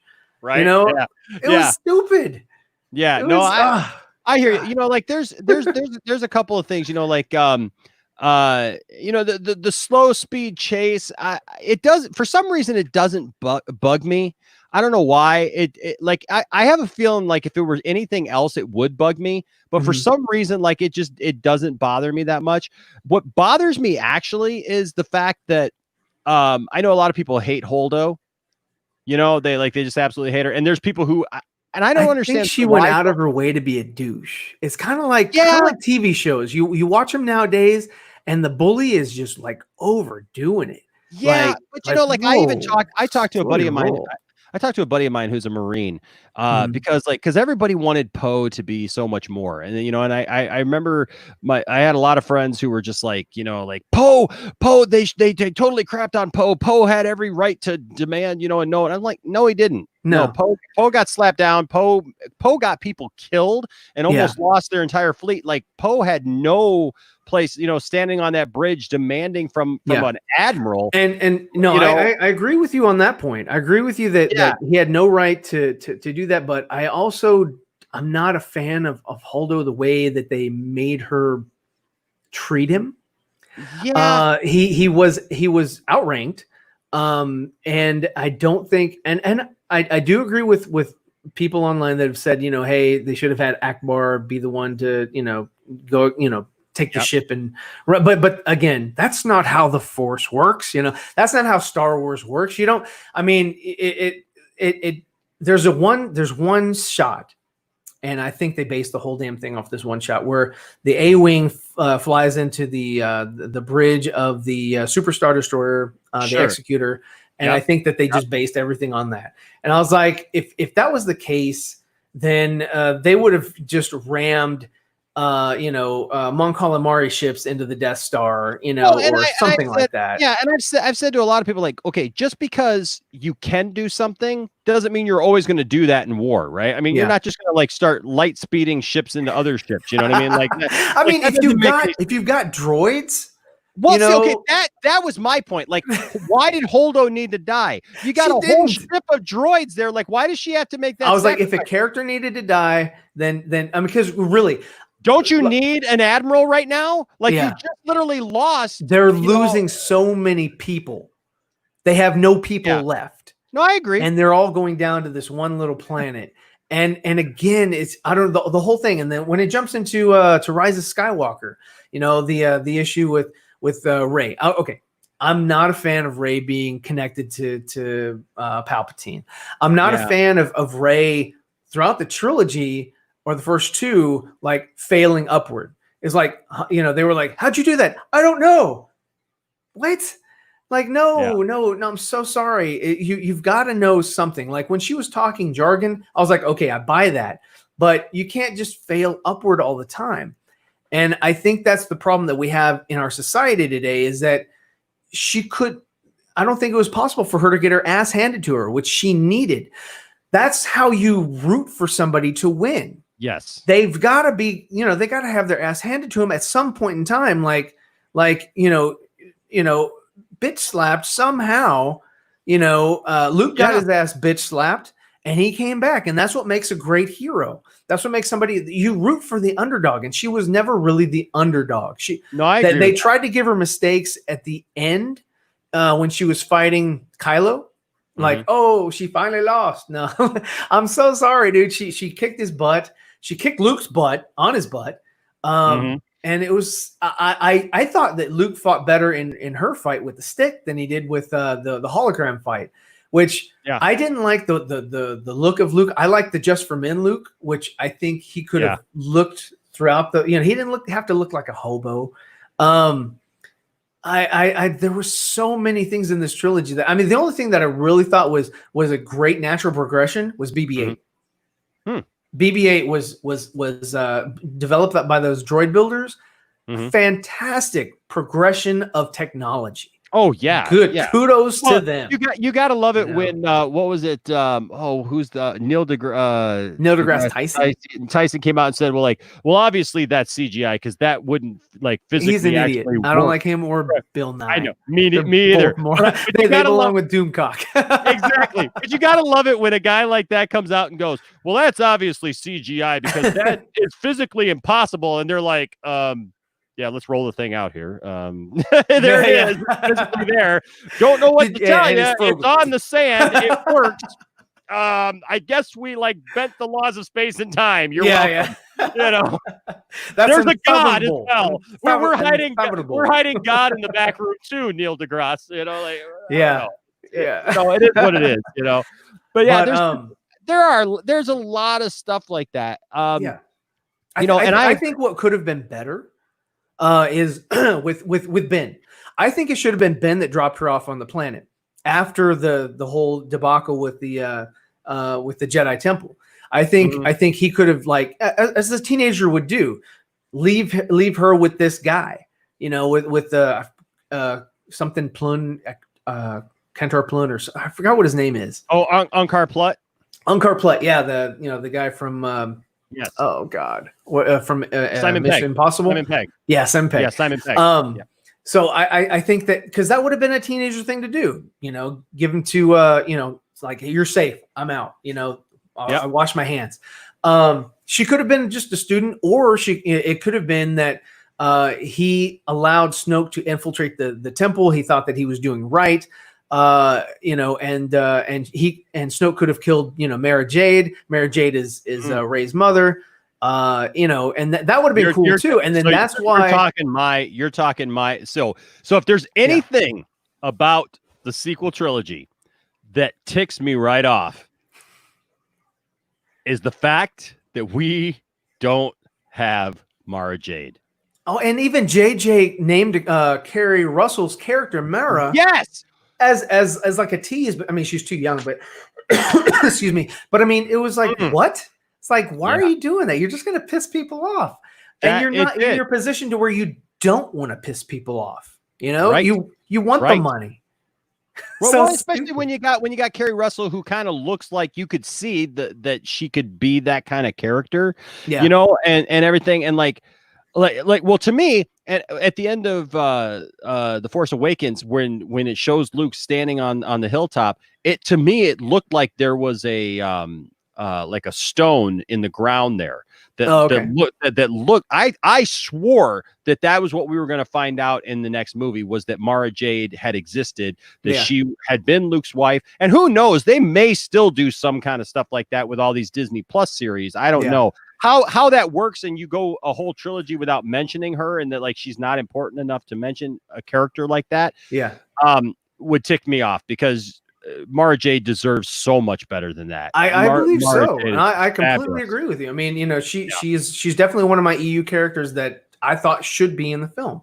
And her death would have drove Luke into a frenzy. You know, like and yeah, I mean, at that point in time, I would, you know, if my nephew did that, or it was because of him, you know, I probably would, you know, maybe throw him somewhere or whatever. And then of course, you know, Kylo being a teenager, he's like, you know, hey, you know, what are you doing here? You know how teenagers get, they're very emotional. It could have happened that way, and that would have been more impactful than just he's asleep right now, let me ignite my lightsaber, and oh wait, I made a mistake all of a sudden. And then that's it. It didn't mesh, it didn't flow. It could have been a better story. And again, her being a Palpatine was ridiculous. I was disappointed. I love Ian McDiarmid, but I didn't need to see him. So that was one of the things walking out of the first time I saw it. One of the things that bothered me was because all those rumors, oh, she's a Palpatine, she's a Palpatine, she's a Palpatine. And then it was like when it turned out that she was a Palpatine, and they just do it right on the nose. Like they don't even like lead up to it. It's just like, oh yeah, she's Palpatine's granddaughter. Yeah. Let's take and how they by the way was ridiculous.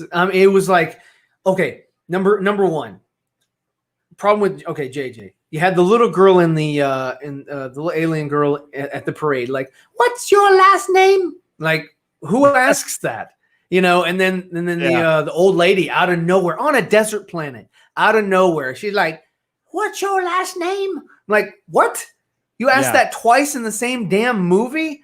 And then she looks over and she sees Carrie and Mark, and she's like, Skywalker. You're like, no, I'm so sorry. You don't get that name. I didn't feel that she. Yeah, I didn't feel that she earned it. I thought it would have been better. Would have been better if she said Solo. yeah, it would have been better. It would have made more sense. It would have made more sense. You know, like what's crazy is what I think is funny is I was a strong proponent of. I did not want Kylo Ren to be redeemed. I wanted Kylo. It would have been a great difference from Vader. You know, it would have been, because it's the same thing but different, right? Just like George was saying, it's the same but different. So he had the look of Anakin, you know, but his path was different. See, another thing that I thought, because he could have been the tragedy of the Skywalker family. That no matter all the good stuff and the heartstrings and all that stuff, that he is just going to be so stubborn that he will literally go to his death. For what he thinks is right. Well, what I thought would have been compelling as well would be the whole death of Han Solo. See, the whole thing about it is, and what would have been so awesome, and the whole like, hey, we fixed what George fucked up, is that Han shot first. He sacrificed himself, ignited the lightsaber because he thought that would help his son. He's going to do anything for his son. And so he's going to go ahead and, if you're not going to do it, I will. Right. And I'm doing this for you. I'm doing this because I love you. And hopefully this helps you out in the long run. And that's why in the second one, you know, which I thought was a really dumb scene, but in the second one, after this part, when Kylo had his finger on the trigger and he felt his mom and he took it off the trigger, then all of a sudden this other TIE fighter's like, "Pew!" And then boom, and that's it. And and I was like, what? I was like, where the hell are the fucking shields? I was like, I was like, no, that's not how Star Wars works. Yeah. I agree with you. See, and that, and that's the funny thing is like, because see, it's Star Wars. Right. Yeah. And so the great thing about it is like, as much as I know that that there are things that are wrong with it, and there are things that, don't make any sense. I mean, there's things in all of them that don't make sense. I mean, I'll be honest with you. I mean, like the first time I saw the Phantom Menace, like I watched the Phantom Menace 6 times in the theater. Yeah. And I kept waiting for it to be like different, for it to be like really, really good. Right. And I was just like, why don't I love this? I've been waiting my entire life for Star Wars to come back, and it's not. Even George knew that he had issues with it because he was in that the screening room, and he was like, "Well, we can't go back and change things now. If I take that out, then this other thing won't make sense." Yeah, you look at that stuff, man, and you can tell that there's just like this. Because the problem with George for the prequels is that he surrounded himself with yes men. Yes, dude, you're echoing like I knew I liked you, not just in last name, but also that because I have said that so much. Because if you watch those scenes where he's got all those little young guys, who are like walking around, I'm so happy to be here. I get to work on Star Wars. Oh, it's gonna be so awesome, yay! And they're like, yes, and even what's his name? Who produced? No, you're talking about Rick McCallum. Yeah, Rick McCallum. See, like, the difference between this trilogy and the original is Kurtz. What is his name? Gary Kurtz. Yes. Gary Kurtz and George Lucas butted heads. And that's what you have to do, or that's what you have to have. I mean, you don't butt heads and then, there's no, there's no coming together. But, Rick McCallum was like, anything you say, you have my money. I know that's like, it's George Lucas, he's funding the whole thing. So that's just his thing. And we're just going to let him have it. Yeah, no, I totally agree with you. You can't get a good creative piece out of something if everybody is just like kumbaya and we're just going to bow down to one guy who, because at that point he was George Lucas and everybody just and the thing is look, we all owe George Lucas.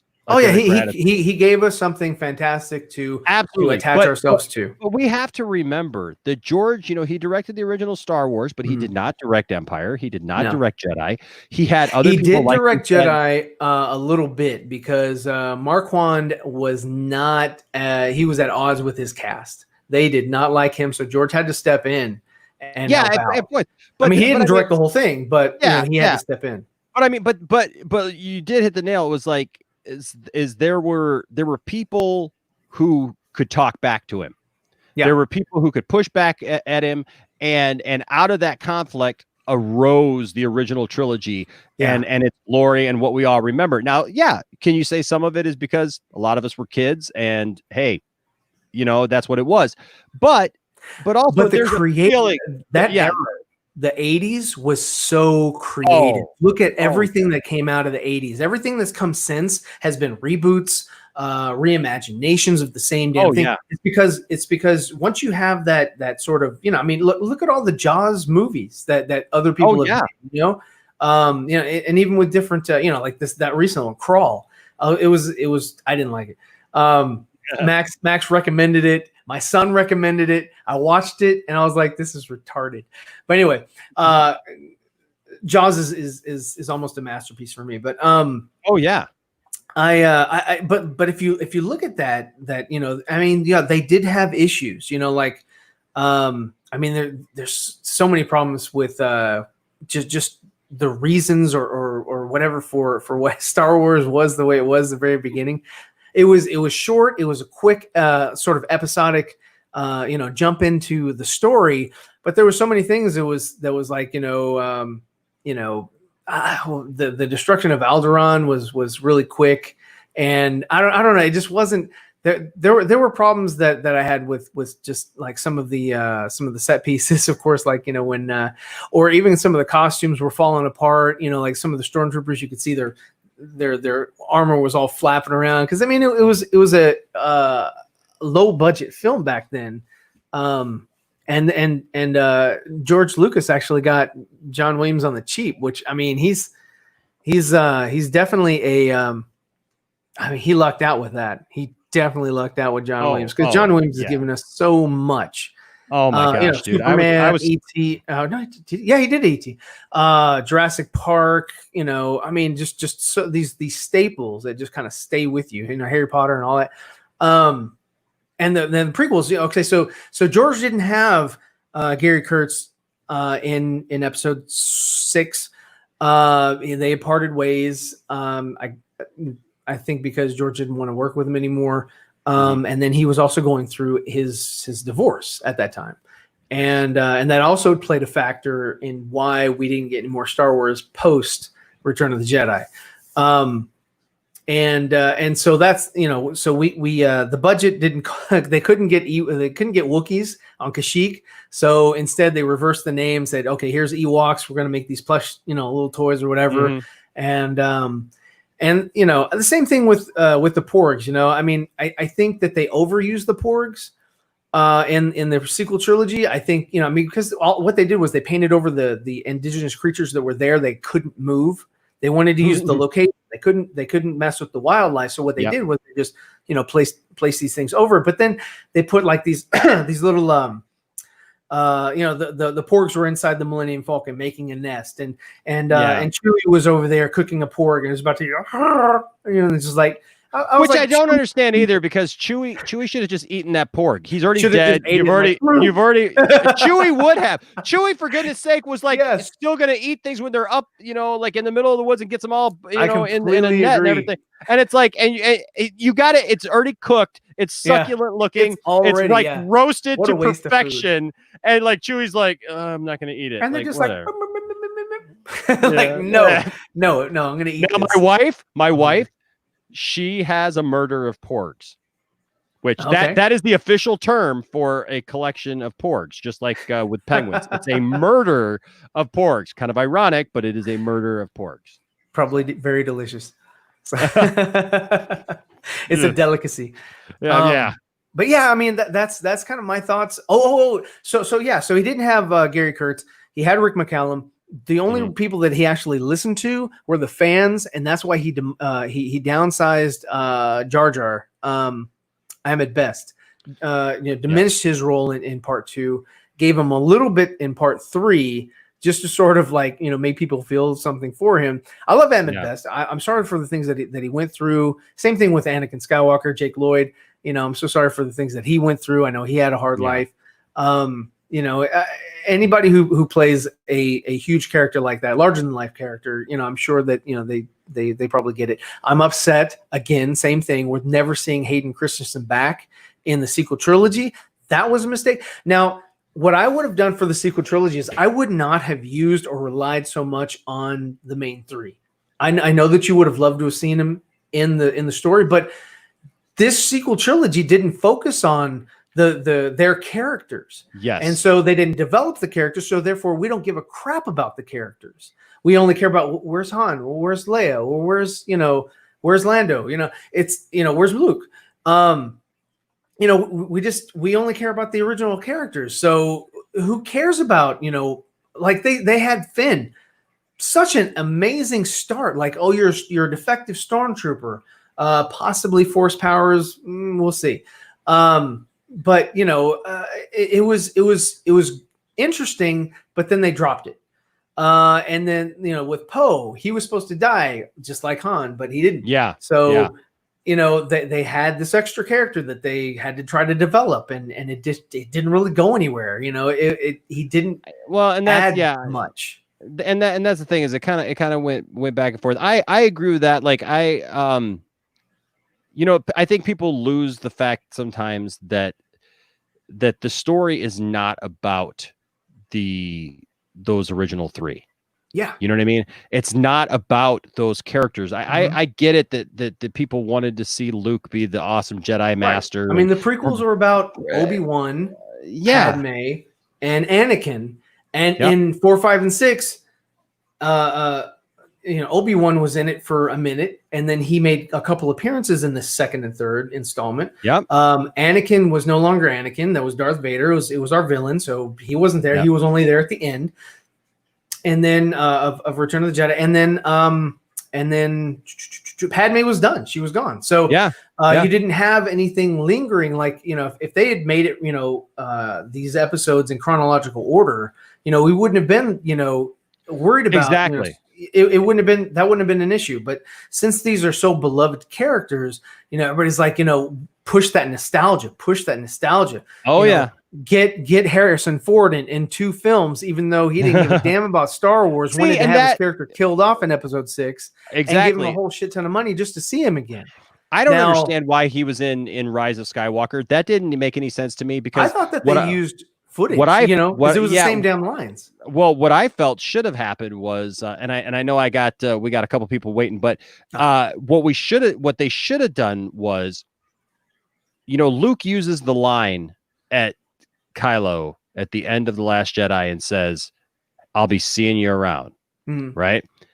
As if to say, basically, I'm not letting you get off the hook. Yeah, I'm gonna mess with you. You can't stop me as a Force ghost, right? From haunting your every day. And actually, Trevorrow, right? That was part of his script. I didn't like Trevorrow's treatment. I didn't either. There was a lot of issues I had with that, but that was one of the good things to sort of see him, messing with him. Yes, just messing. That was one of the things that really stood out to me was that, because what I felt should have happened is if Leia dies and she's somehow using the Force to reach out to Ben, which was, I guess, what that whole scene was about. Send Han, because you don't have Carrie Fisher to physically do that scene, right? So I get it, but it would have made a lot more sense for. And at first I thought it was Luke before he turned around, when you just heard, "Hey kid," it didn't click with me that it was Han right away. Yeah. And so when I saw it was Han, it was kind of like, why the heck the is only Han reason why there? it threw me is I was like, Harrison's not going to do another one. Exactly. When I was in the theater, I was like, that's not Harrison. I thought it was just used or an unused take from Episode 7 that they just repurposed for this scene, because it was the exact same dialogue. It's the one thing that Mike Zero fans would not let me live down, because I did that song about Mike Zero, and I put in there that Hans, because one of his big things was Han Solo was coming back as a Force ghost, and I was like, "There's no way that's happening." And so people were like, "See, Mike Zero was right. He was right. He put Han Solo there. Like, he wasn't a Force ghost." Channel, I've been losing subscribers. YouTube exactly. Exactly. So we thank you all so much for the very kind support. And we'll catch you guys next time. Exactly.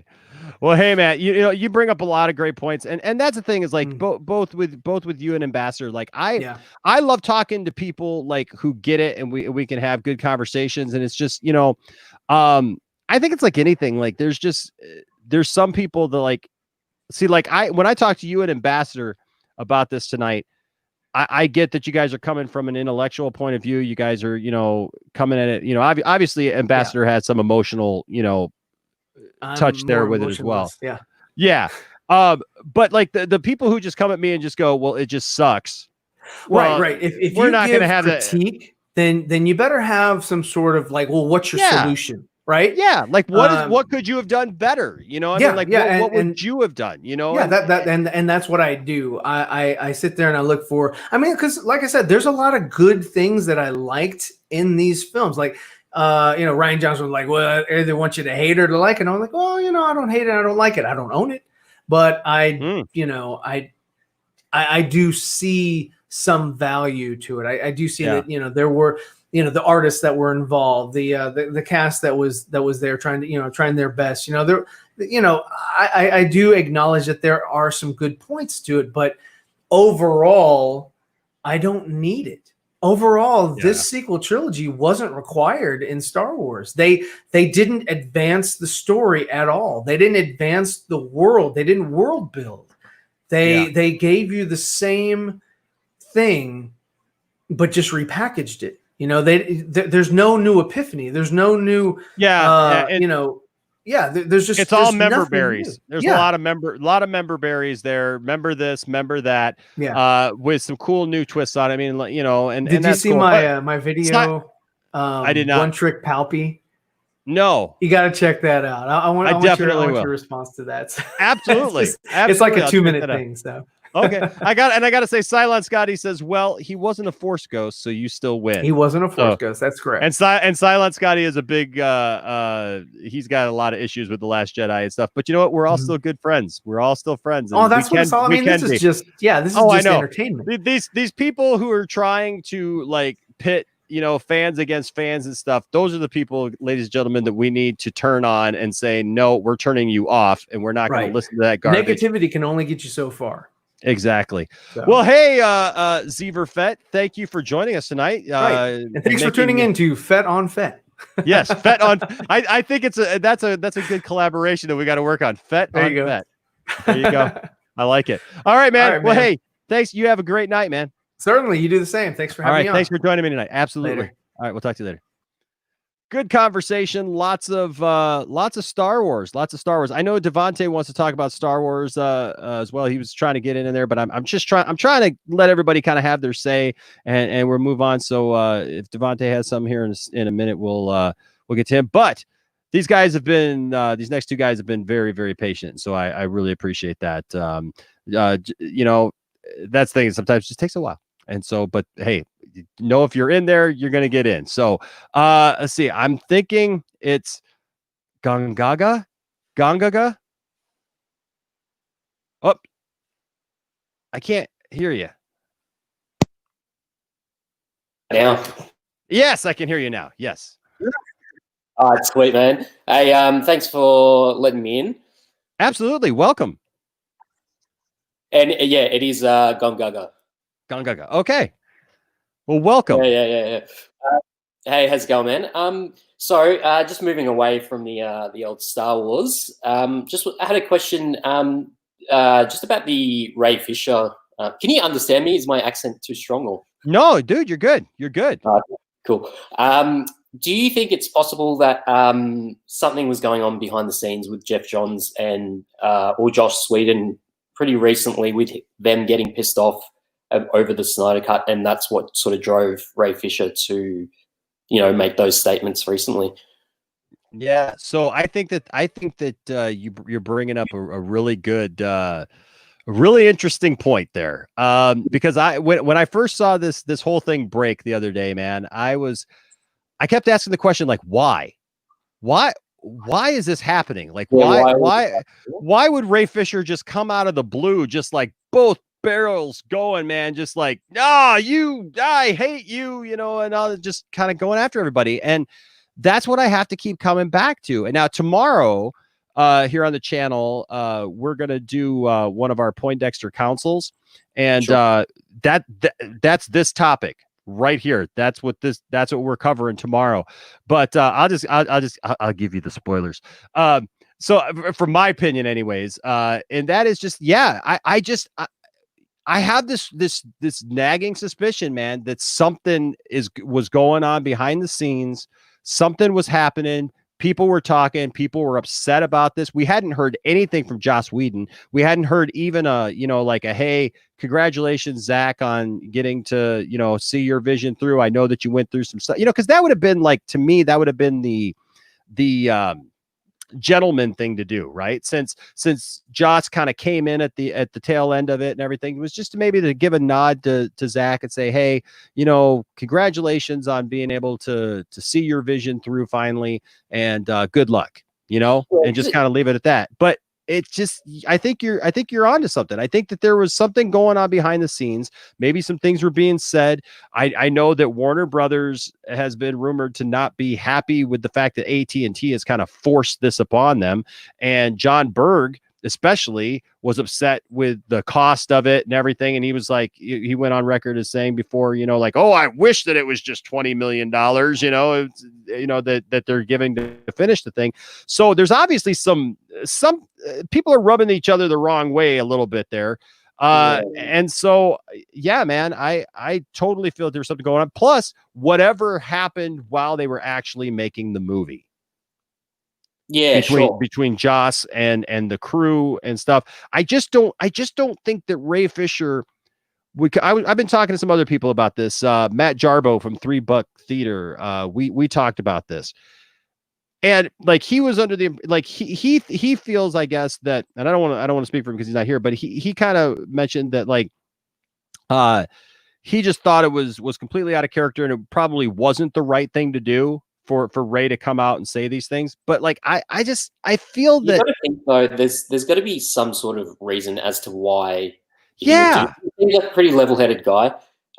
So I would say that potentially there has. Well, a lot of people I've been seeing that a lot online. People saying, "Oh, like it's really unprofessional." But there's got to be something else, some reason as to why all of a sudden now he's come out, and it seems like it's a bit of a burst as well. Like it's something he's been holding in, and then maybe something else happened like within the last couple of days where someone maybe, I don't know, maybe someone said something to Ray and said, "Oh, like, look, Josh said this about you," or something like that. And then he's like, "Nah, screw it. I'm just gonna." Well, because like who's gonna stop him at this point, right? I mean, what are they gonna fire him? They, like, I mean, like, what are you gonna do? So, and there's talk that the non-disclosure agreements have probably passed, by now, so you can say whatever you want to say. And yeah, but I don't know if that's yeah. Well, I mean, I've been seeing that as well, and that's a possibility that the NDAs have expired now. But yeah, I don't know. I feel like there has to have been something that would tip someone. Yeah. Who's, pretty down to earth. That's what I'm saying. Like, I think it's a combination of that, right? So the fact that the NDAs have expired, but you're not necessarily just going to come out and say so. Just because the NDAs expired, you're not just going to come out and start throwing everybody under the bus and saying, "Well, you suck and you did this and you did that." For sure. But like you said, if somebody says something that triggers you, and you're like, "Oh, really? Oh, you're going to say that about me? Okay, well, fine. Here, I'm going public with this," and and then like to double down, and then the next day, that first day to just say, "Look, I want to retract everything about this statement," and have it be that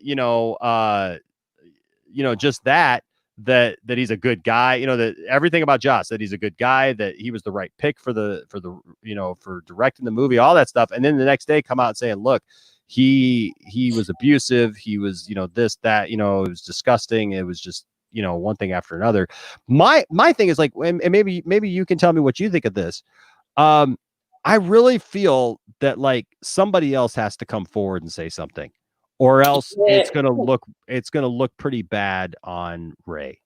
Yeah, but the problem is with all the movies in production, what will they? And also, is there a potential that any Disney Marvel related cast members will come out as well in support or opposition as well? So that's a good point. I didn't even thought about that, because obviously Joss, did the first two Avengers movies. So yeah. Well, I hadn't even thought about that angle. Like, what if somebody from there comes out and says, "Yeah, hey, look, we had the same experience. This is, who Joss really is."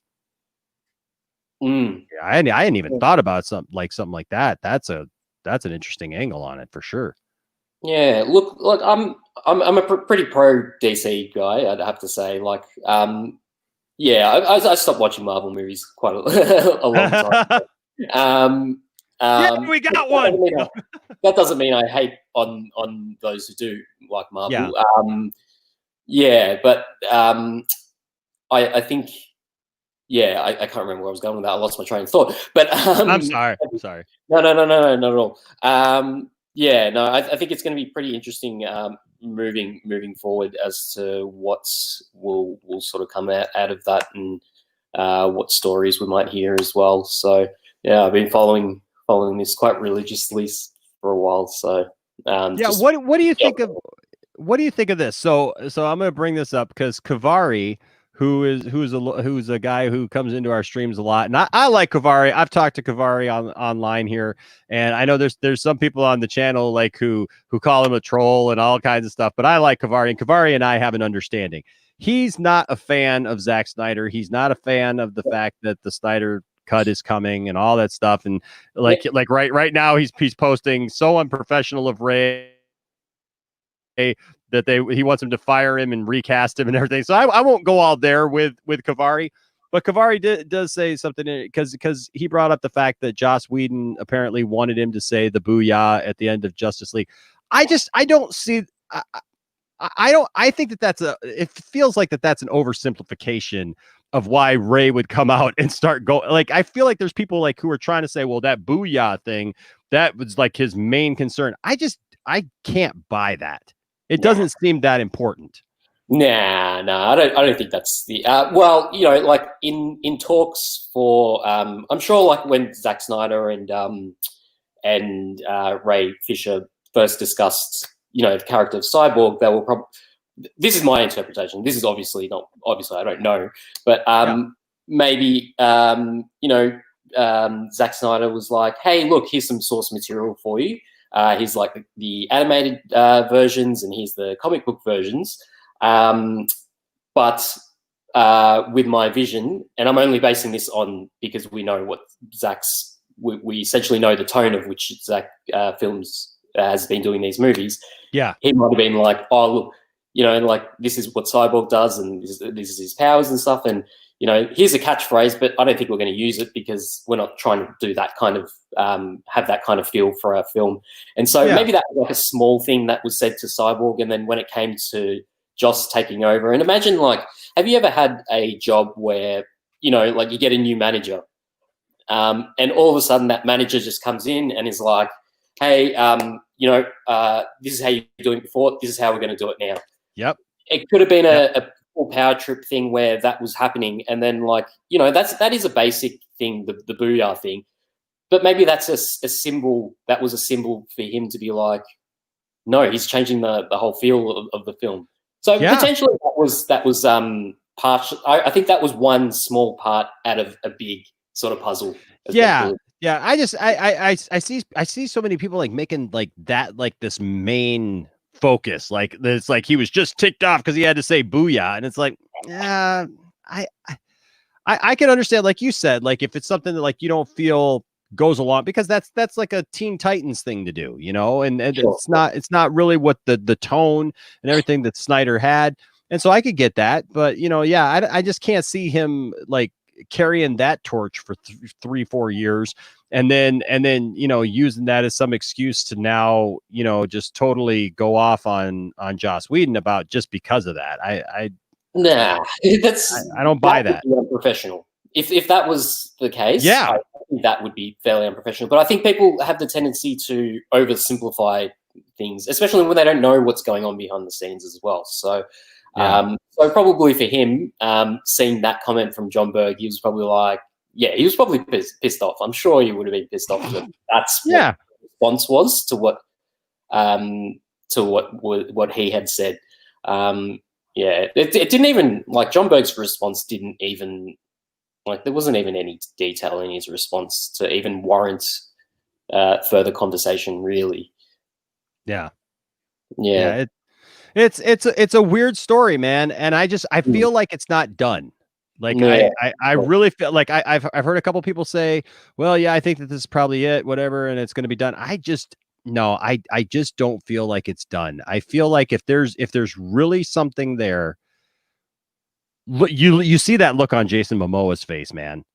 In the tweet, you know, from a couple years ago, you see that look on Jason Momoa's face, like, I don't want to be a part of praising him. And Jason Momoa is the type of guy that he ain't going to care, because Jason Momoa has gone on record supporting, you know, the Snyder Cut, and has been a huge proponent of the Snyder Cut and Zack Snyder in general. And so it's like, I just feel like if push comes to shove, especially if Gal Gadot even, and I know that, you know, they're trying to get Wonder Woman 84 out at some point, you know, but I just feel like if push comes to shove and and some of these people really start to push back against Ray and try to like demonize Ray, and there is something to this, I feel that we have not seen the end of this, that people will come out, that maybe Jason Momoa finally loses his cool and says, no, I'm going to come to this, you know, I'm going to come to Ray's defense and say, look, this is what we experienced. This is what happened. Whether you like it or not, I don't care if he's your hero or not. This is who he is. Or Gal Gadot having the problem that she had with, you know, the Wonder Woman scene, you know, with the Flash and all that stuff.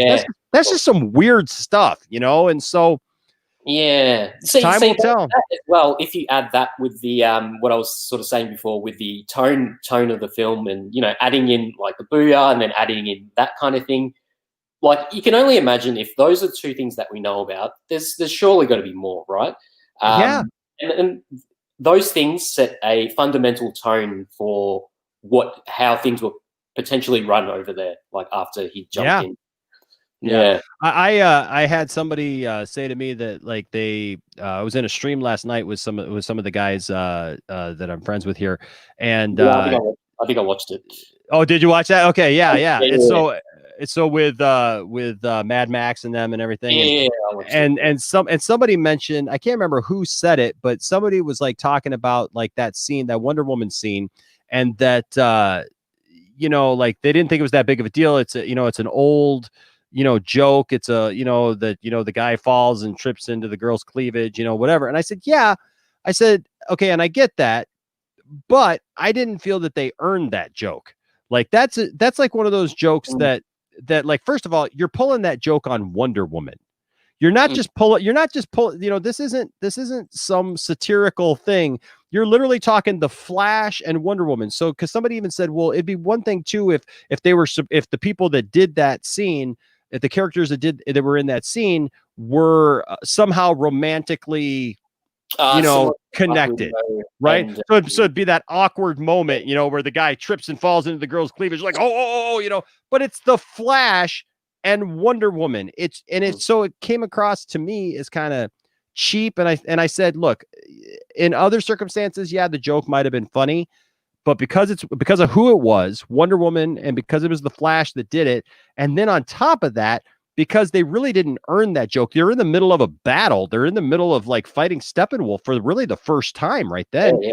And then it's like you got this kind of stupid one-off thing where and that was the problem, right? Was that all of a sudden they'd be going on doing something important, and then it'd be like, well, I don't not like you, like it's like what are we doing here? Like, what are these jokes? Are great. I love comedic things, but the most important thing about jokes is timing.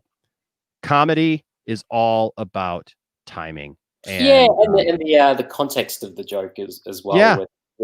Probably that's the same as the timing. Sorry. Like I'm probably going to cop some flack for this, but I'm all for no jokes. That's not to say that I don't like comedy films and stuff like that. I'm all for minimal jokes, as long as the jokes are from characters who that is part of their character. Like the Flash, I guess I don't mind. Shazam, I don't mind. Like, it's a younger kid.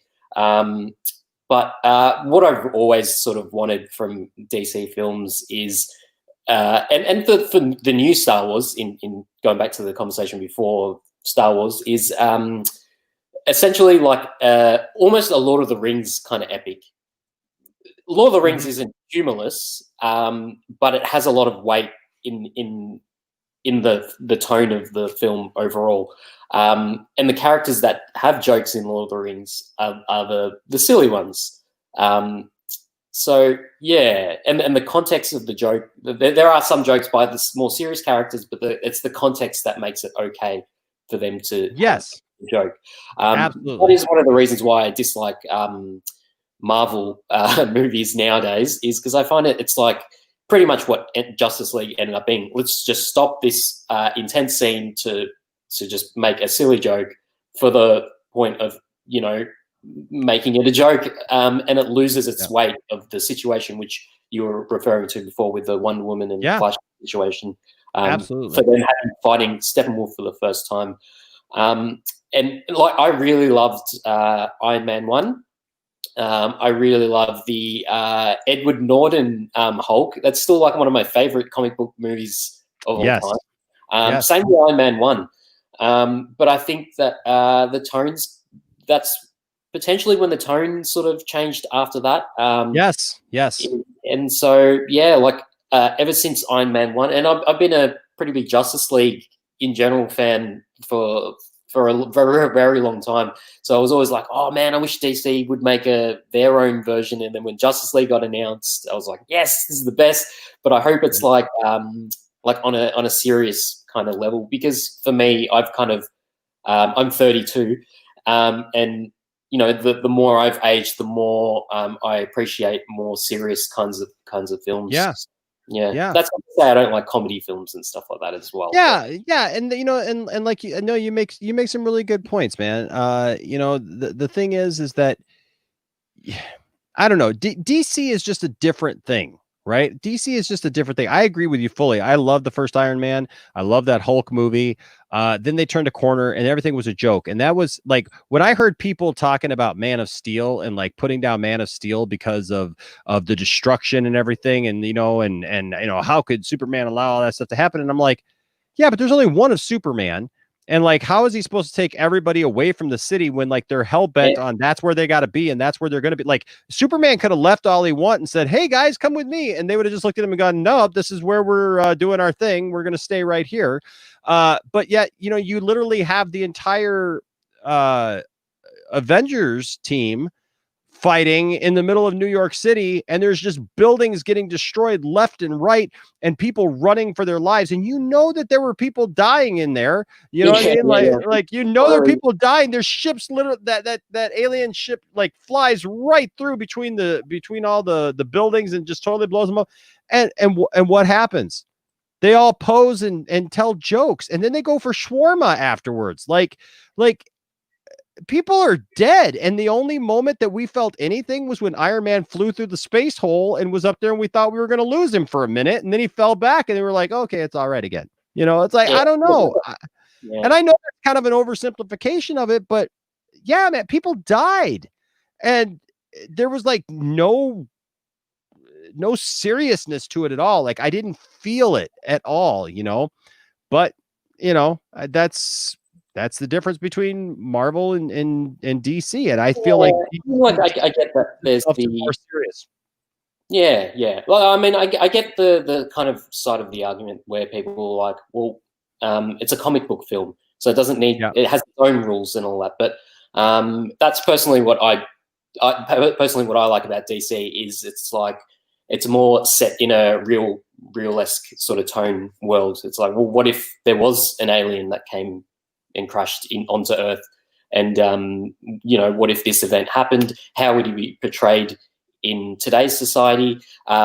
Because the way that BVS sort of portrayed it was that, you know, he's a modern, like he's an alien and he's a illegal immigrant, essentially, to the world.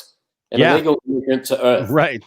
Which is a very interesting point to pose to the audience, and it makes you question that kind of thing. So I don't know. I think there's a lot of value in Batman vs Superman, especially that I think that people would refuse to even acknowledge or admit, or it's a blind hate for Zack Snyder. But that's okay. Like I get it. If you don't. I mean, I don't get it. I mean, I don't get it either, man.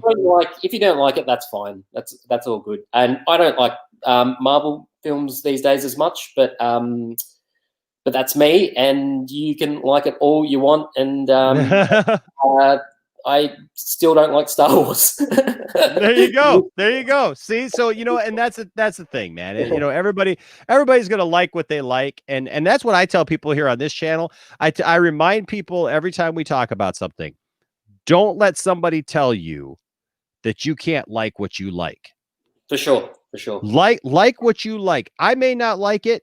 You may not like something that I like, but there's no point in fighting about. Like, you know, about that. Like, we had the conversation just, you know, tonight, you know, with a couple people who obviously have, you know, some different takes on Star Wars, you know, the Star Wars sequels than I do.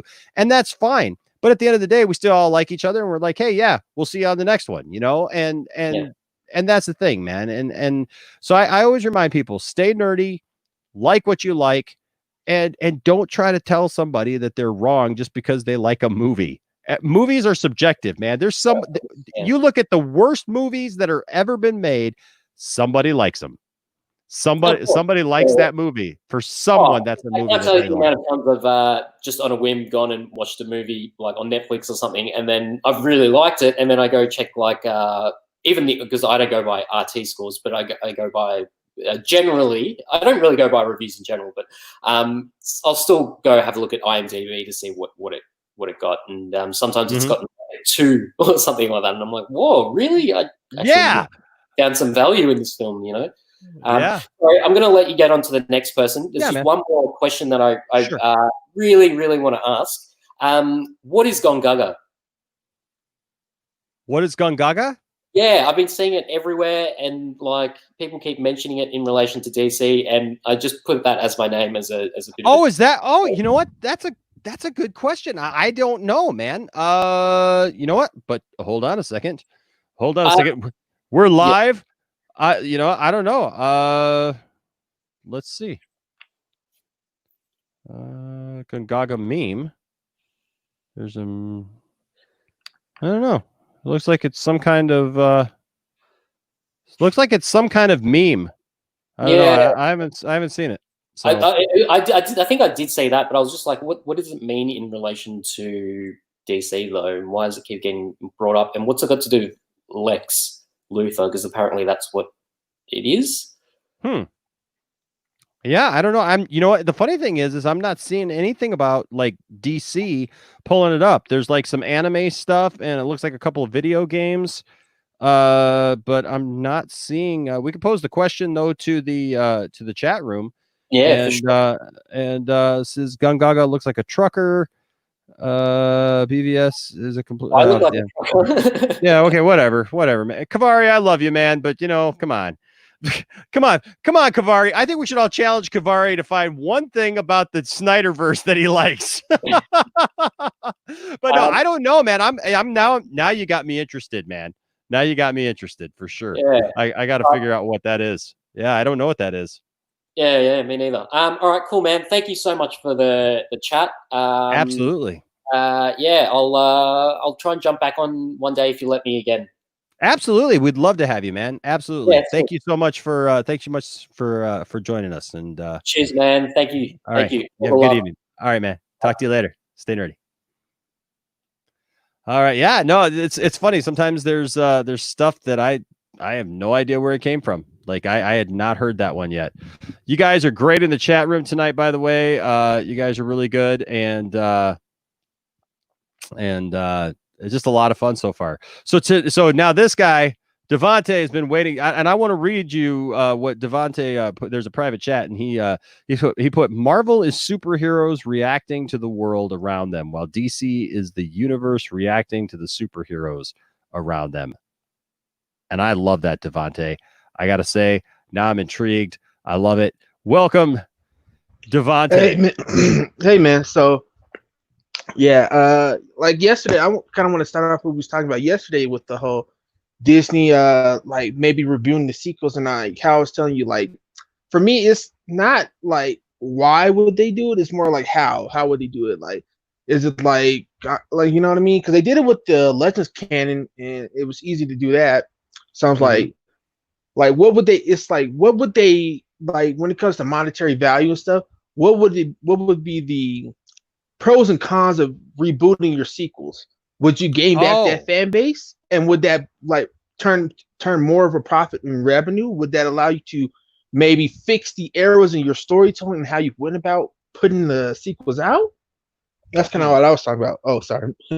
Yeah, no, you're good. You're good. Yeah, no, I remember that conversation now. I remember that conversation. So, so my thing is I don't feel. I just don't feel that like if they went that far to do all that, because first of all, they're throwing away literally billions of dollars right up front, right? So they're taking whatever you could say that they've lost or whatever because people, didn't go see this or that. But they're literally throwing away billions of dollars of investment that they've made into the future of all these projects. So like, I don't see that would even make sense for them to do. you know, like financially or anything, because like you're not going to get all those people back. I know people, Devontae, who are just like, I'm done with Star Wars. I'm never watching it again. Yeah. Of course, then they flashed Baby Yoda across the screen, and all of a sudden they were like, oh, Baby Yoda, I got to watch that, you know. So because that's like for me, like I didn't watch The Mandalorian yet, but like when I saw like that and like saw some of the scenes, I was like, this is the kind of Star Wars I want. I wanted a more story, like a focus on story and not like focus on either like pushing a political agenda or like putting political messages out that totally derail. Because like the whole Canto Bite one, like in The Last Jedi, I was just kind of left like, why do we need that?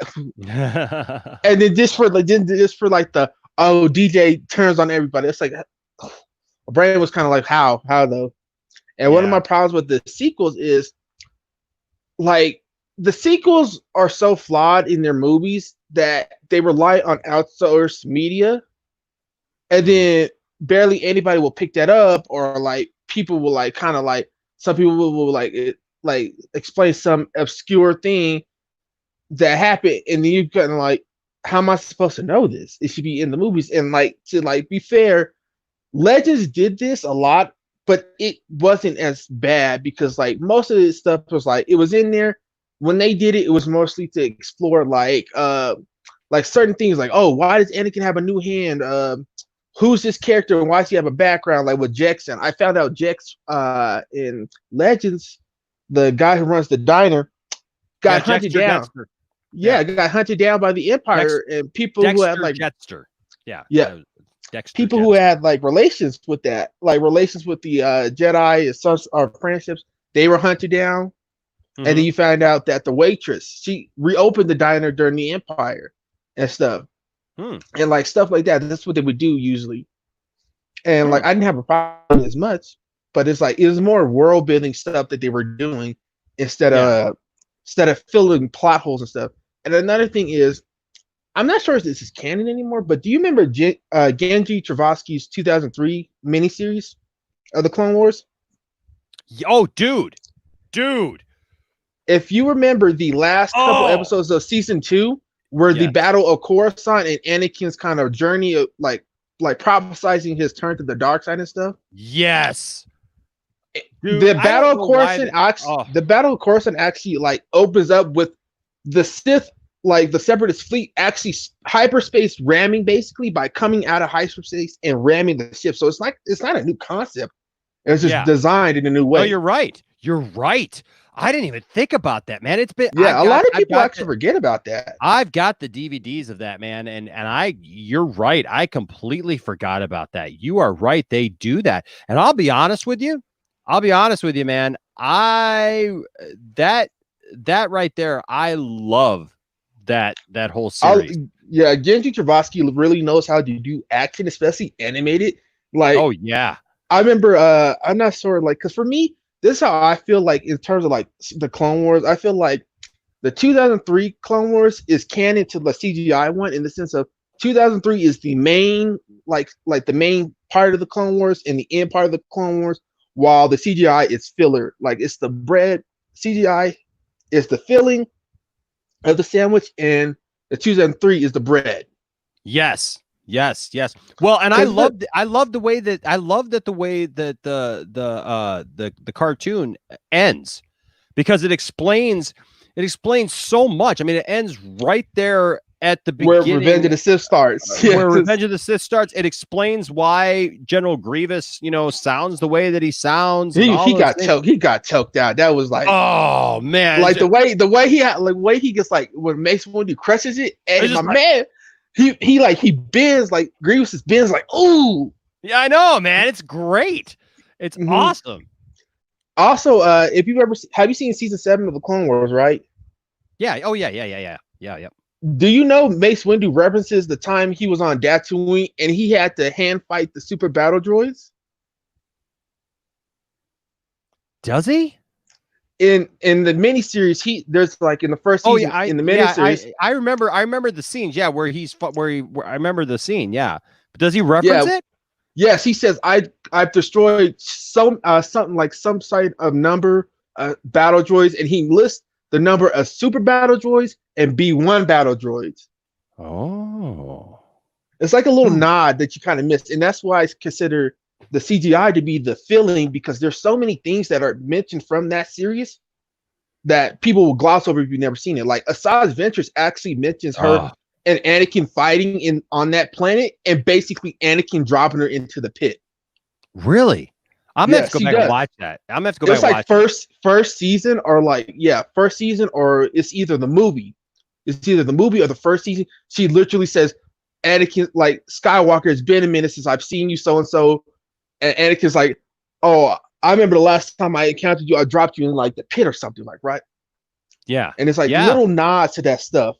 Yeah. See, that stuff is good, man. And I had always wished that they wouldn't have gotten rid of it, you know, and said that it wasn't canon anymore. Still canon. It's just like some of it's still canon. You just got to skim out parts. Yeah. There's some cool stuff in there for sure. Exactly. Like I loved Anakin's like first starfighter. Do you remember that? The blue one? Dude. So where is it? Hold on. Where am I? Oh, here am I. Let's see if you can. I don't know if you can see it. It's like right. Oh, you know what? There's a light. See where that light bulb is right there? That light right there. Is that what I think it is? I've seen that it right before. There is Anakin's modified starfighter. Yes, the one with the built-in hyperspace engine. Yep. I don't know if I can.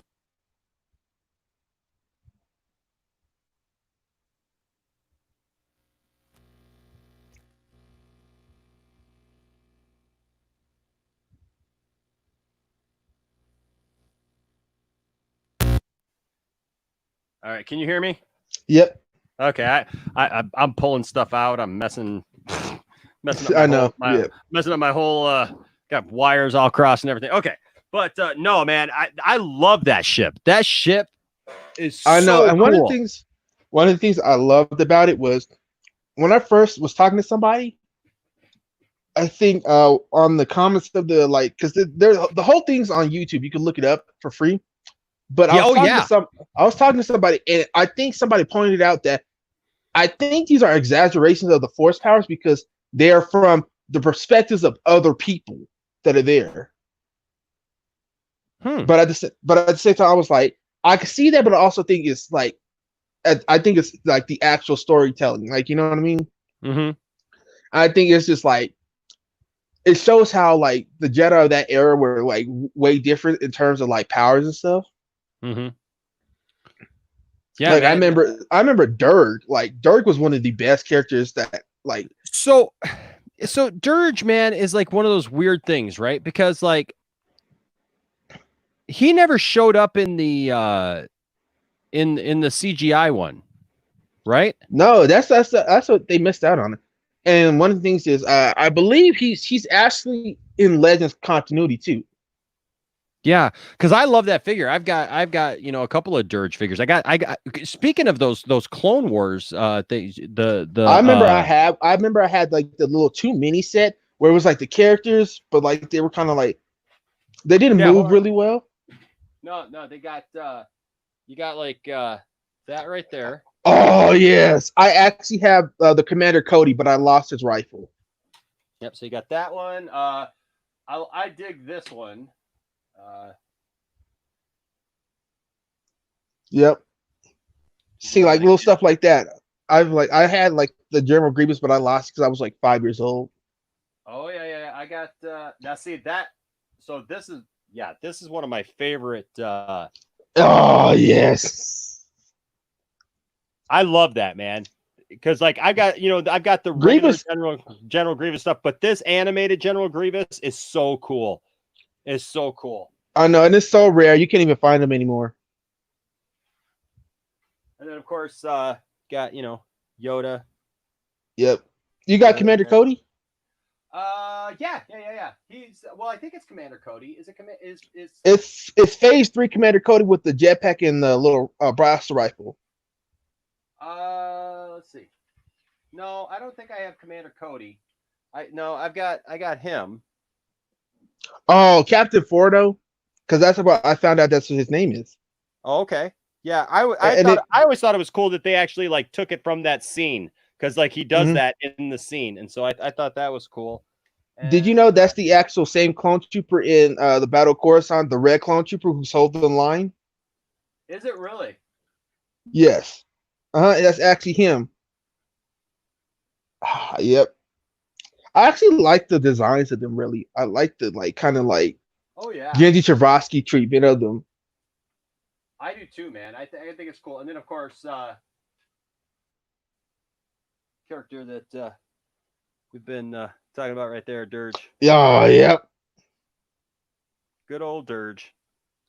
But yeah, that's good. And then let's see. I think well, no, okay. Hold on a second here. Hold on.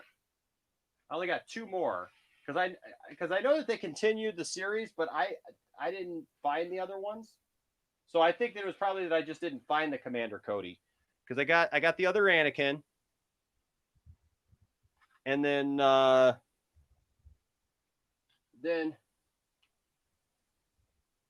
your boy Mace Windu right there. Yeah, I don't know why, but I always laugh at how they designed his head. I know, man. It's weird. I'm trying to think of who he looks like. He doesn't look anything like Samuel L. Jackson. I'm trying to think of who he looks like, but it's strange. But yeah, man, You know who he looks like? You know who Mace Windu actually looks like when you compare it? Grimm's head from Grim Adventures of Billy and Mandy. okay. Yes, you're right. It's got that skinny chin, and then it comes out like a. Yep, you're right. You're Yes. absolutely right. Yep, you're Mhm. absolutely right, man. You're absolutely right. And That's funny. so, like I was saying, is like so for me, I kind of wish the sequels kind of went more in line with kind of how we did like the Legends continuity, where like I would prefer that like. I would prefer they like brought in like Mara Jade. I prefer if like they actually continued the school, like the Jedi, the new Jedi Order, brought in Kyle Katarn and stuff like that, and then Yeah. Rey gets flushed into that, and she's kind of got like a parallel to like Anakin, kind of like this, like newbie forced to this Jedi Order. But I feel like they should change the Jedi Order, kind of go like it was in like how they did in Legends, how like. Basically, Kyle Katarn brought Luke this idea of like force powers aren't inherently bad. It just depends on the person who is using them. They're tools, basically. I think that should have been like the focus of it. I also think instead of using the Empire, I kind of felt like we should have used the Yuzhang Vong, like try to do something new. See, okay, so here's my only problem, and I'm stacking up like tape and stuff like to put this little guy up there. So just put him right there. Put some duct tape. Duct tape has all kinds of uses. You can actually display your stuff on. So here's my thing. I'm just gonna be straight up honest with you guys. I have never liked the Yuzhang Vong. I've actually like my grandma used to work in Walmart, so she used to do the late night shifts, and so she would collect die cast figures and collectibles for me. And she actually has a couple Star Wars pre Disney Star Wars figures, and it's the little 2-pack with the 2 action figures in the comic book. And I actually have one of the Yuzhang Vong, but I have it in storage. And so for me, when I found out the Yuzhang Vong were like immune to the Force, I'm like, Disney missed out on reintroducing that and then using that.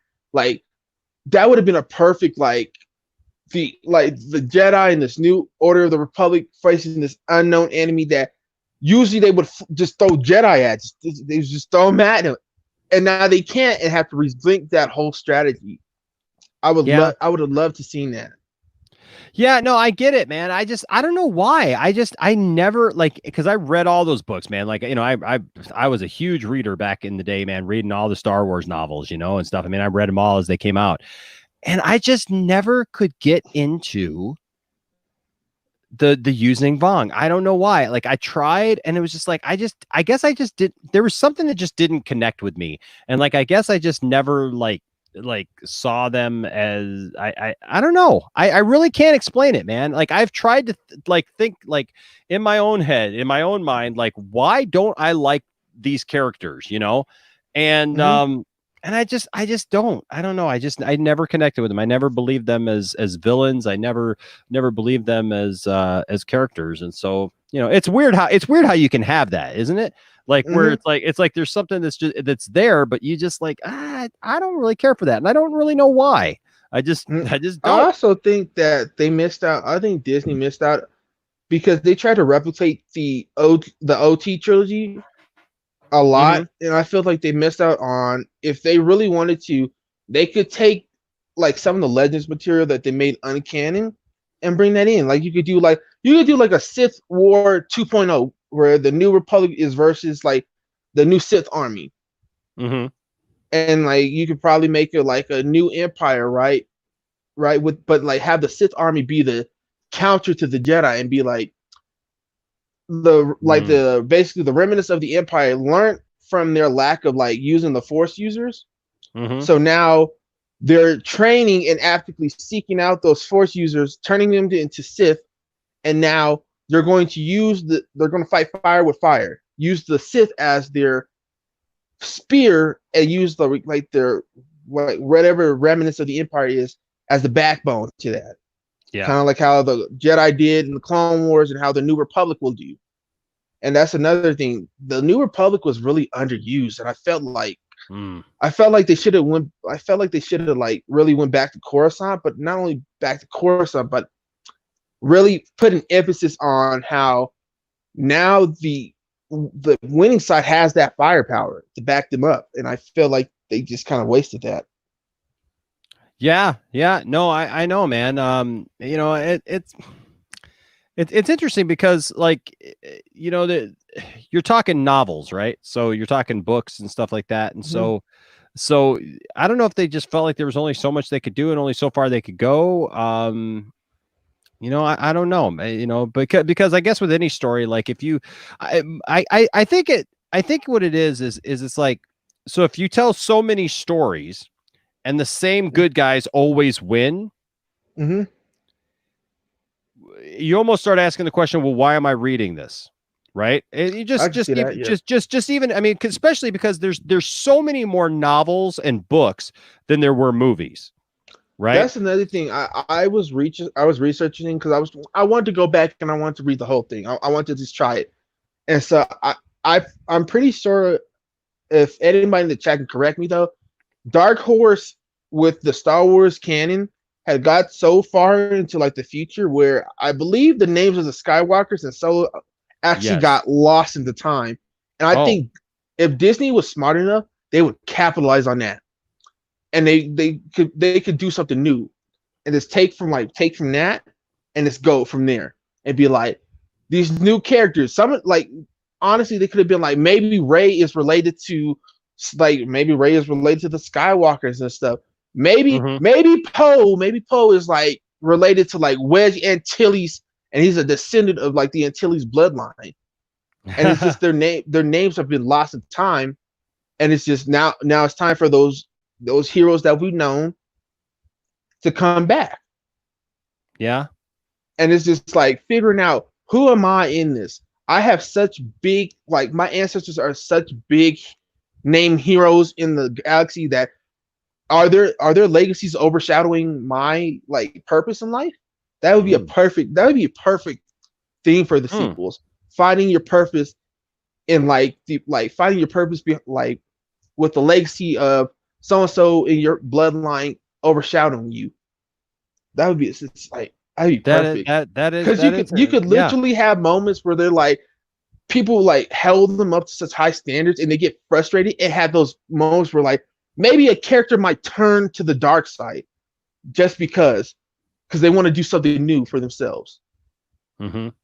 Like those temptations and stuff could like really come out, especially if like it was against like maybe a new Sith Empire that's coming out of like the works. Yeah. Well, and that's things there's a lot you can do with that. Darth Tasty in the chat says the animation in the first Clone Wars series was so awesome. It was so ahead of its time. There could have been a little bit more dialogue, but I still loved it. Yeah, and if there's anything that series suffered from, was like they would do these long segments where there was like no dialogue at all. There was like no talking, which sometimes was cool. because you would see battle, right? Remember, you'd see like battles going on. But yeah, man, like just basically saying what you're saying there, Devontae. I mean, that cartoon was great. The Star Wars is such a cool open book, man. You know, and that's the beauty of it. Is like literally you can do anything. I mean, like even with these like false reports of resetting the sequel trilogy, right? Can you do it? So Yeah, I cut out. I cut out. Can you hear me now? Yeah, I can hear you now, bud. Yep, Okay, I kind of cut out. So I was wondering.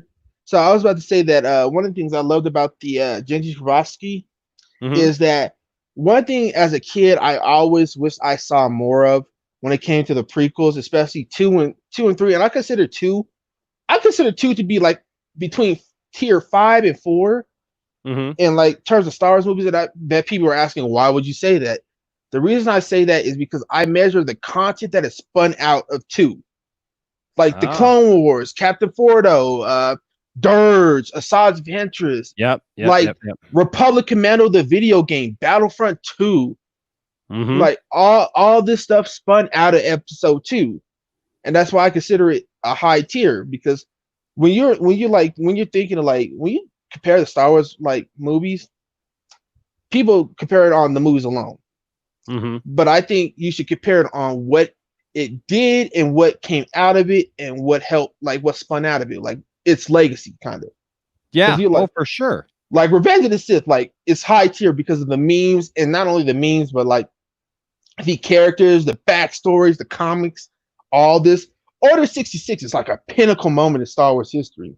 Oh, for sure. It's something that we'll never ever forget. We'll never ever just like get past it. You know what I mean? Like it was there, like you said, there's so much to do with Revenge of the Sith. Like even if there's some weird parts to it and there's some, some strange story choices, here and there, Order 66 will be a moment that we'll always think about. I mean, like as far as movie like war times go, it's almost like one of those things of like, where were you when Order 66 happened? Exactly. Like it's like, right. Even though we weren't there physically in that world, it's almost like that question, like, well, where were you when Order 66 happened? I remember by the time I think Revenge of the Sith came out, I think it was around 2005. I was born in 2000. I was born in November 2000, so I would have been 5. I believe my grandma got me the movie, right? Oh, nice. And I went to go rewatch it as a 6-year-old. And the only thing I could think of is like, why? What the heck happened? Why are all the Jedi dying? Like, you see the clone troopers in their phase 2 armor, and you're like, oh yeah, this looks cool. The Battle of Kashyyyk, yeah. Like all this, and then you see Order 66 happen. You're like, your childhood brain is like, it kind of breaks because you're like, I thought what? It's the best example. And it's like, it's really heart-wrenching. Like even now, I was watching it with some friends because I did this leadership summit called Boys to Men. It's like a little thing for men and stuff. And so we went and watched the Revenge of the Sith, and like we was like, it's funny because I was watching it with one friend that had watched Star Wars and another friend that didn't, and he's asking all these questions like, how is that possible that he was able to jump that far? How is he able to like? And we're explaining it to him, and it's like it's the funny kind of feeling of like this friend being like, oh, and so yeah. I mean, there's some interesting things in there. Like I remember the first time I saw the, when we saw episode 1 and the Jedi were jumping from stuff and, doing these superhuman feats of, whatever. It showed us that we were in for something completely different, exactly. And I think one of the things I don't think people ever realize is, have you ever watched the Star Wars movies and have you ever seen the progression of lightsaber combat? Lightsaber combat in these movies actually represent the movies themselves. Because the prequels, they're CGI, and I hate when people say the CGI, there's too much CGI. I honestly think the CGI works because not only are you expanding and building alien planets that you can't really replicate now, like can't really replicate then, or replicate like Kashyyyk, you can't really replicate that. You can maybe replicate the inner jungles, but you can't replicate the beach scene. Yeah. Naboo, can't really replicate that. What's called Coruscant, you can't really replicate that. How the fuck you gonna do that? Honestly. And it's like those things like that. Like most of the clone troopers, I found out most of the clone troopers were CGI. I was like, what? All of them, yeah, all of them. Like except for I think it was except for Commander Cody. I think. No, dude. Was he? Every one of the clone troopers, they did not make one clone trooper costume. That is all CGI. And that's the crazy thing about that, man, is that it's all CGI. No, like, and it was found out to like the technology used then would be developed to use like in the MCU and in like the Justice League movie. Oh yeah. Well, yeah, there's a ton of stuff, man, about I was just watching a video about this the other day. There are so many things that we take for granted about the prequels. Exactly. That like, I mean, the digital characters that we have nowadays, dude. Jar Jar Binks was the first all digital character that had ever been made. And now that's commonplace. You know what I mean? Like we get digital characters all the time and we don't think anything about it, but because now they're commonplace. But the fact that digital film, look, do you realize they pioneered with the prequels filming on digital, right? So episode 1 was filmed in digital. Now everybody films in digital, and all of a sudden we hear these, things every once in a while where somebody will go, "Oh, well, this person is filming on like actual 35 millimeter film," and it's like a big deal again, right? Because they're filming on film because everybody literally films digital now. So when you see people use film, it's like film. I've never heard of it. Film. What is that? Exactly.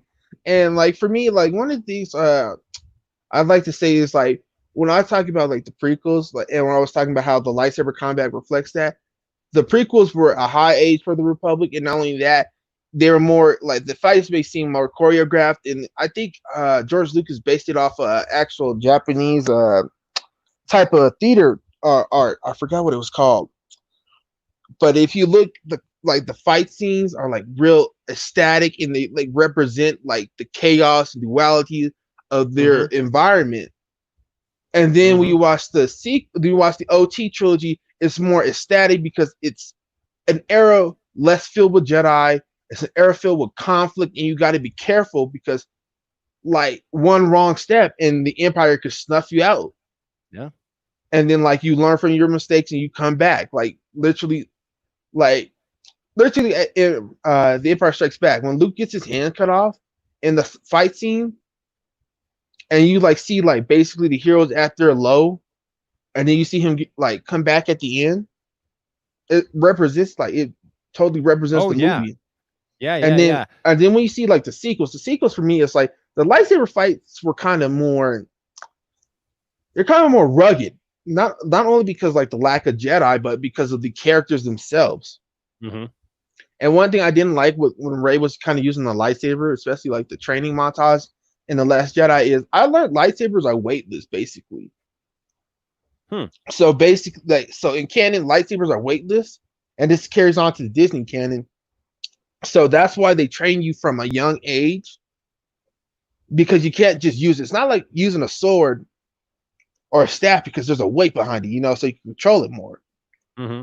If you're using a lightsaber, you're basically using a weightless weapon. I get what you're saying. The hilt is the hilt is the only weight you have. Like the blades, there's no weight to them. So if you're swinging like wildly and stuff like that, at one point you're gonna miscalculate the weight of it, and you're gonna end up slashing yourself. So when I was watching her do these tricks with her hands, I was like, but how though? Yeah. And I felt like, one thing I felt like J.J. Abrams like should have did like totally, and I think he should have brought back Luke Skywalker. because one thing I agree with when people talk about the sequel trilogy is it's like we're supposed to focus on these new characters, but they're not developed well, and the fact that you're not passing the torch well when it comes to the OT trilogy characters. You get what I'm saying?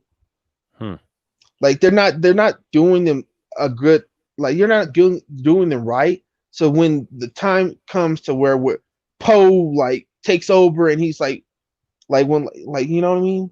When like they're switching characters, it's done very poorly to the point where these characters it feels kind of like disrespecting them. It's kind of like you having for example Ben Affleck's Batman, right? Yeah. You kill him off and then you kill him off, but you introduce Terry, or like you have Dick Grayson come in, but there's no build up, nothing like that, and you're just kind of like, what? Like, why would you do that? You kind of, you know what I mean? Yeah, no, I get you. Yeah. Another thing is, if you don't mind, when you was talking about the DC movies and stuff, and with like Ray Fisher, I kind of feel like when people talk about the Booyah thing, I don't think Ray Fisher has a problem with the Booyah. I felt like the characters were changed too much, and maybe it's like when they were kind of like, do you mind kind of keeping it the way like Zach had, and like kind of keeping respect? Maybe he kind of pushed back, and it kind of felt like that. Because if you remember, I'm not sure if anybody remembers this, Jason Momoa said that Aquaman in the Aquaman movie was more coherent to Zack Snyder's Aquaman than Joss Whedon's. Yes, so Joss Whedon was the one who made Aquaman the Dude Boy. Yeah. And Zack Snyder was originally supposed to make Aquaman more of a conflicted character. He's kind of like supposed to be the drifter who's like part of two worlds, but like kind of like you don't know where you fit in, so you kind of just leave it all. Yeah, and that's it. yeah. I mean, and that's the thing is like it's a totally different man. It's just a totally different movie. It's a totally different idea and thought process behind about what the movie should be, about who should be doing what, like you said, Aquaman and everybody, like all these characters, and we've been told by Zack Snyder that Cyborg was literally the heart of the movie. I think that's another thing. I think he wouldn't be mad at the Booyah. I think maybe Joss Whedon mistook. I think if there's anything to be mad about saying Booyah, I think if I'm correct in Zack Snyder's portrayal, maybe what he was going for is, as we see in these flashbacks, Vic is the star. He's the star of the football team. He's supposed to be the heart of the Justice League, right? So I think when he says Booyah, it's supposed to be a moment of like finally accepting yourself in that moment and finally finding people who you feel comfortable to be around and how they basically help you bring out the best. So when he says Booyah, it's supposed to mean something, not just like Booyah, kind of like an Easter egg. I think that's what kind of Joss Whedon might have been doing with it. And we was talking about like, comedy, like I was gonna say like the whole I think like the whole Wonder Woman Flash thing with the boob thing, I think that's actually an Easter egg though. Because in hold on just a second. Hold on a second. I've got to address something that was just said in the chat, dude, because we're talking about Aquaman and we're talking about all this stuff. And hold on a second here. I'm trying to get my my newfangled stuff here together, because is that Kavari? Is that what he said? Yeah. Kavari just said James Wan made Aquaman great, not Snyder. Okay, let's get something straight here. Can I say something first real quick? Yeah, go for it, man. How would you know that if from all accounts, even from like Jason Momoa himself, he said that Zack Snyder's Aquaman was actually more in line with James Wan's Aquaman, not Joss Whedon's, who that's the one we saw, remember? We saw Joss Whedon's dude, bro. So how would you say how does he say is James Wan? James Wan's helped. He definitely helped. Oh, dude, James Wan directed the movie. James Wan like had every part in that, and obviously helped craft and create that. But Zack Snyder cast that role. He was the one who handpicked Jason Momoa to play that role, and Jason Momoa supports Zack Snyder fully.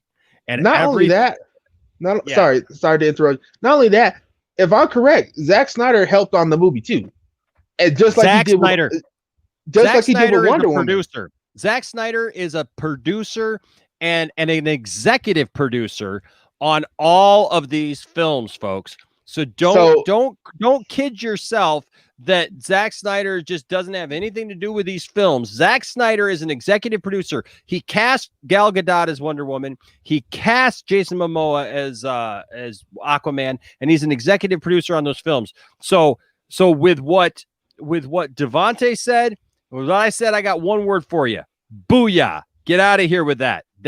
Look, I love y'all and I respect y'all, but that statement right there that James Wan made Aquaman great, not Snyder. James Wan doesn't have a chance to do anything with Aquaman if it's not for Snyder. So which came first, the chicken or the egg? It doesn't matter. It matters that he's only there because Snyder exists, because Snyder made it happen. So sorry, I had to say that. I had to say that. I agree with you. I agree with you full-heartedly because I feel like when I remember seeing Wonder Woman, and I remember talking to a friend of mine, and he's like, "Man, I didn't like BBS," and I seen the extended cut, and like honestly, it's a better movie. It's a wholeheartedly a better movie because it's a complete movie, and I feel like because I remember when I was like I remember seeing something about how Warner Brothers cut BBS, but they just picked a random hour to cut out, and then you find out that random hour contributed into like the actual narrative and the actual like how Superman got into Gotham, how like all this stuff that you kind of leave like why did it happen? You know what I mean? Mm-hmm. No, I hear you, man. I found out like there's an actual scene where Superman is going in, like talking to the people of Gotham, and they're like, Batman has changed, like really bad. And that's the only one thing I will disagree with Snyder on is killing off Dick Grayson. I agree. That's the one thing that I say Snyder got wrong. Hey, real quick, and I don't mean to cut into your time. Gunganga came back. He had something that he was wondering if he could jump in really quickly about that last thing. So about Aquaman, because I think we're all on the agreement, like because Kavari is making it out that. Man, Kavari is going on like that. That we're saying that he says once again the toxic. I'll punch it up. Once again, the toxic fandom wants to take the hard work away from James Wan. Give me a break. Nobody's doing that. If Gungaga wants to jump in, I would love to. Yeah, let me let him in here for just a second, and then we'll. What's up, man? Welcome back. Hey, thanks, man. You can hear me still properly? Yeah, we can hear you good. Yeah. Yeah, sweet. First of all, I gotta say, I absolutely love a good troll. I actually have a lot of respect for Kavari, and I love the fact that you keep him in your chat and you don't block him, because that's not a thing that people generally do. So, mad respect for you and for Kavari as well for persisting. It's really cool. I like a bit of an opposing. You gotta have it, man. You gotta have that balance, right? That it's like, you know what, bring it on. It gives everybody a chance to sharpen their skills and being able to defend what we love. So there you go. Yeah, but also like potentially like not to get into a Stephen Crowder thing, but potentially it could change my mind on something, you know? Yes, I agree with that. Absolutely. And maybe that's a great analogy, by the way. That's a great analogy. By the way. Maybe even unlike Stephen Crowder, I'm potentially always open to having my mind change more so. So, but yeah, I didn't mind the Aquaman film. I thought it was fairly decent. but I think there were definitely some goofy times in it, and maybe that's probably not a popular opinion, but if we're talking about Aquaman the film or Aquaman the character, that's what I wanted clarification on. We're talking. I think Kavari was talking about Aquaman as the character. Maybe I'm not sure if he was. Talking about the he's film. okay. So he brings up here, and okay, and so I'll say for what I feel, because he says Snyder cast him. That's it. Aquaman making over $1 billion is all James Wan. James has more $1 billion film under his belt than Snyder. So this is all I will say, and then you can say something here. But I want to point out something, and that is the fact that yes, Snyder cast him. Yes, James Wan directed the movie, but Kavari, you're completely overlooking the fact that Snyder is an executive producer and created these characters and built the universe and the world in which these characters are now playing. So it's just James Wan is building off of what Snyder had done, and Snyder definitely had, and this is known, Snyder definitely had a role in how they were portraying the character and how they were telling the story that they ended up telling and crafting all that stuff. And that's why Jason Momoa has come forward and continued that idea. And that ideal is that he supports Snyder and Snyder's take on the character because of all that. So yeah, go ahead. I wanted to say one real quick with Gungaga. When you was talking about those goofy moments and stuff in Aquaman, what I was kind of thinking about that, I think those were needed because there's a moment where like Aquaman truly steps up to like become like the king of Atlantis and to actually fight for not only the people of the surface but him. And I think all those goofy moments we kind of got were actually, for the most part, deflections because he doesn't want to be the king, but he has to step up. I think. No, I agree with you. Actually, I wasn't really specifically talking about. Oh, maybe I was in a little bit. I actually haven't seen Aquaman in a while. But specifically, I was talking about like the scene with Black Manta when his father was dying. I thought, and then like he's like running, and it's like a very overacted moment. And then there's also the fact that there was a really weird 80s-esque montage scene when Black Manta's actually like making his like suit and stuff like that, and it's just I don't mind that one because I was kind of actually feeling like, honestly, I kind of felt like I was kind of digging the vibe of like him just experimenting and kind of like crafting because like that's a real thing. No, I 100% agree with you. I enjoyed watching that moment when he's making it. It's just the music that they I can't even remember what the song was. It was a very uplifting hero-esque kind of thing, but like in an 80s hero-esque kind of aesthetic. I think it was sounding. It sounded more like it's something that you would put for a good guy rather than I agree. Yeah, and Black Manta is a fairly evil character in the in all other depictions, and I just thought that sort of took away from for me personally. I can see that. What I was can see that. say in regards to Aquaman, as a character, if this was related to the character, was that we potentially haven't even seen Zack Snyder's Aquaman yet, and that's the most important thing to sort of consider.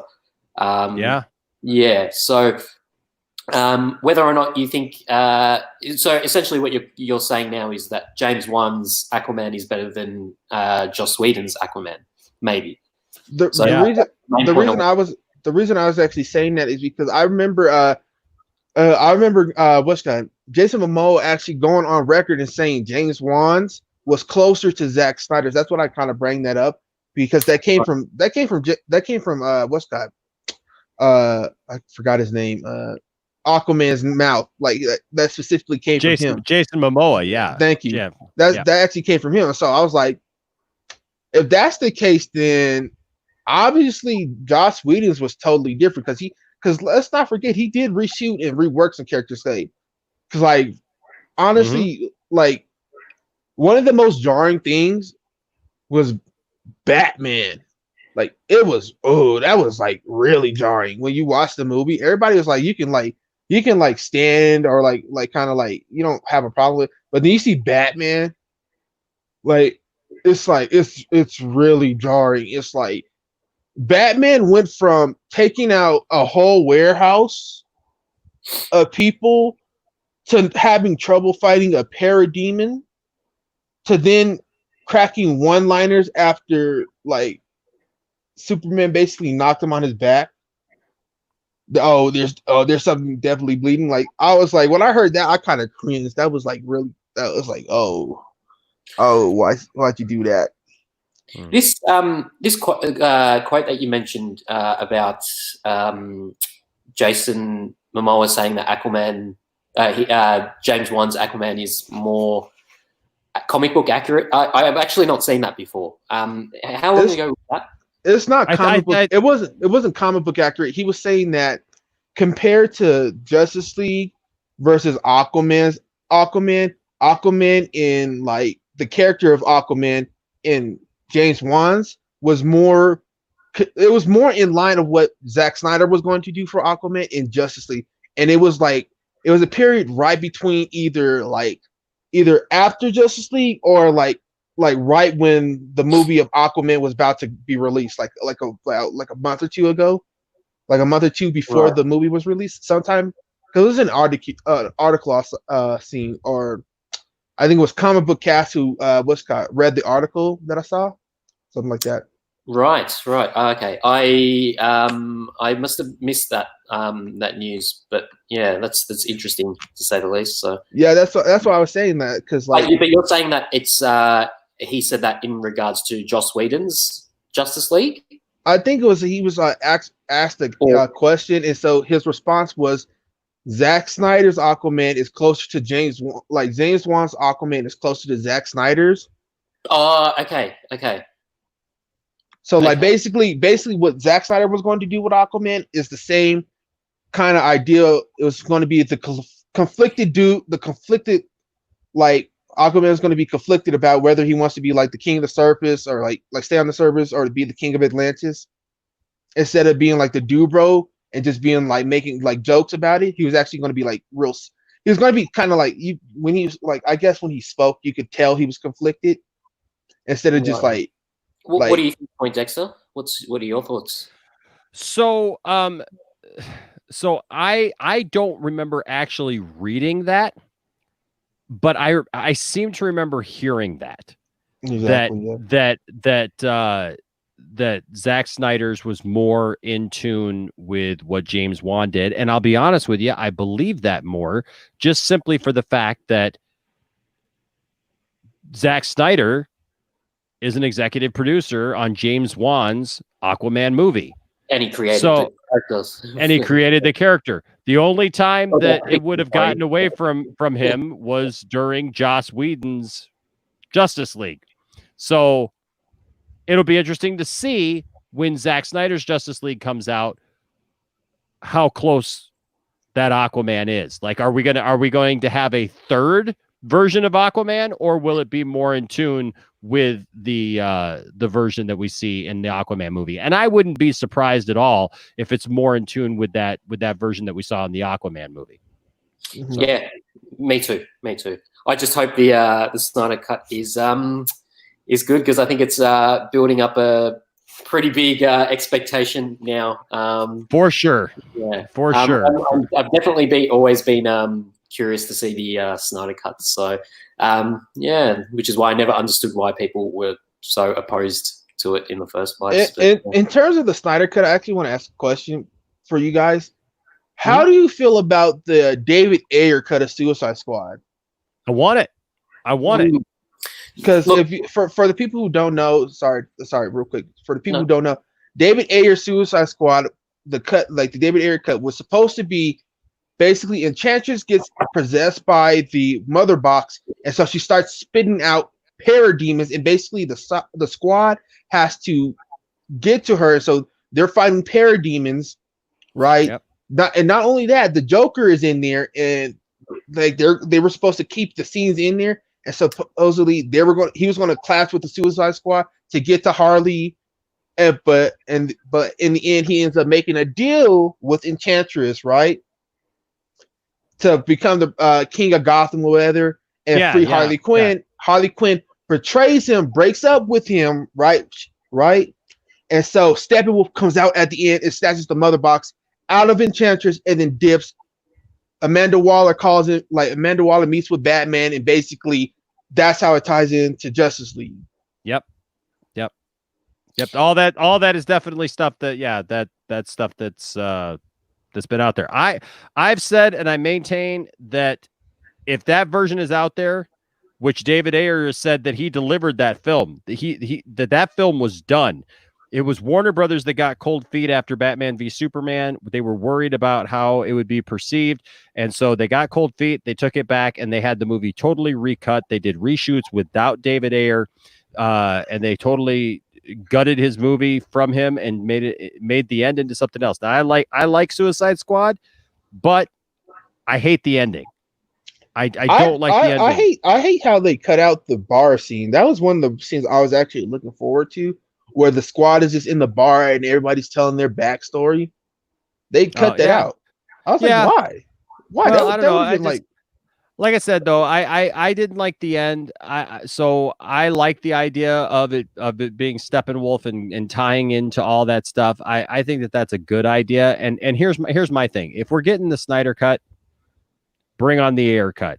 Bring on the version that we were originally supposed to get before Warner Brothers started messing with it and started, taking their ball home and getting cold feet. I feel like honestly, if they kept the Ayer cut in, I feel like more people would have been receptive to if they kept the Ayer cut, I think Suicide Squad would have been more accepted. And not only more accepted, it would have kept him online, because I think also the Suicide Squad being panned actually contributed to Harley Quinn's movie being not received, because Harley Quinn's movie wasn't supposed to be Birds of Prey.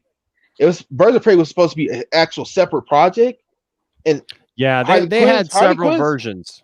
Harley Quinn actually, I feel like, honestly, Harley Quinn's solo movie should have been Harley Quinn and the Gotham City Sirens. Just an all-out Catwoman, Poison Ivy, Harley Quinn just going around fucking shit up.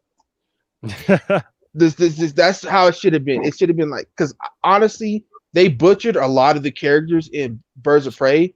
Like, for me, I don't like race bending characters, because I feel like when you race bend a character and cast them like that, you're taking away from those actual black characters that could be casted and used in said film and said movie like that.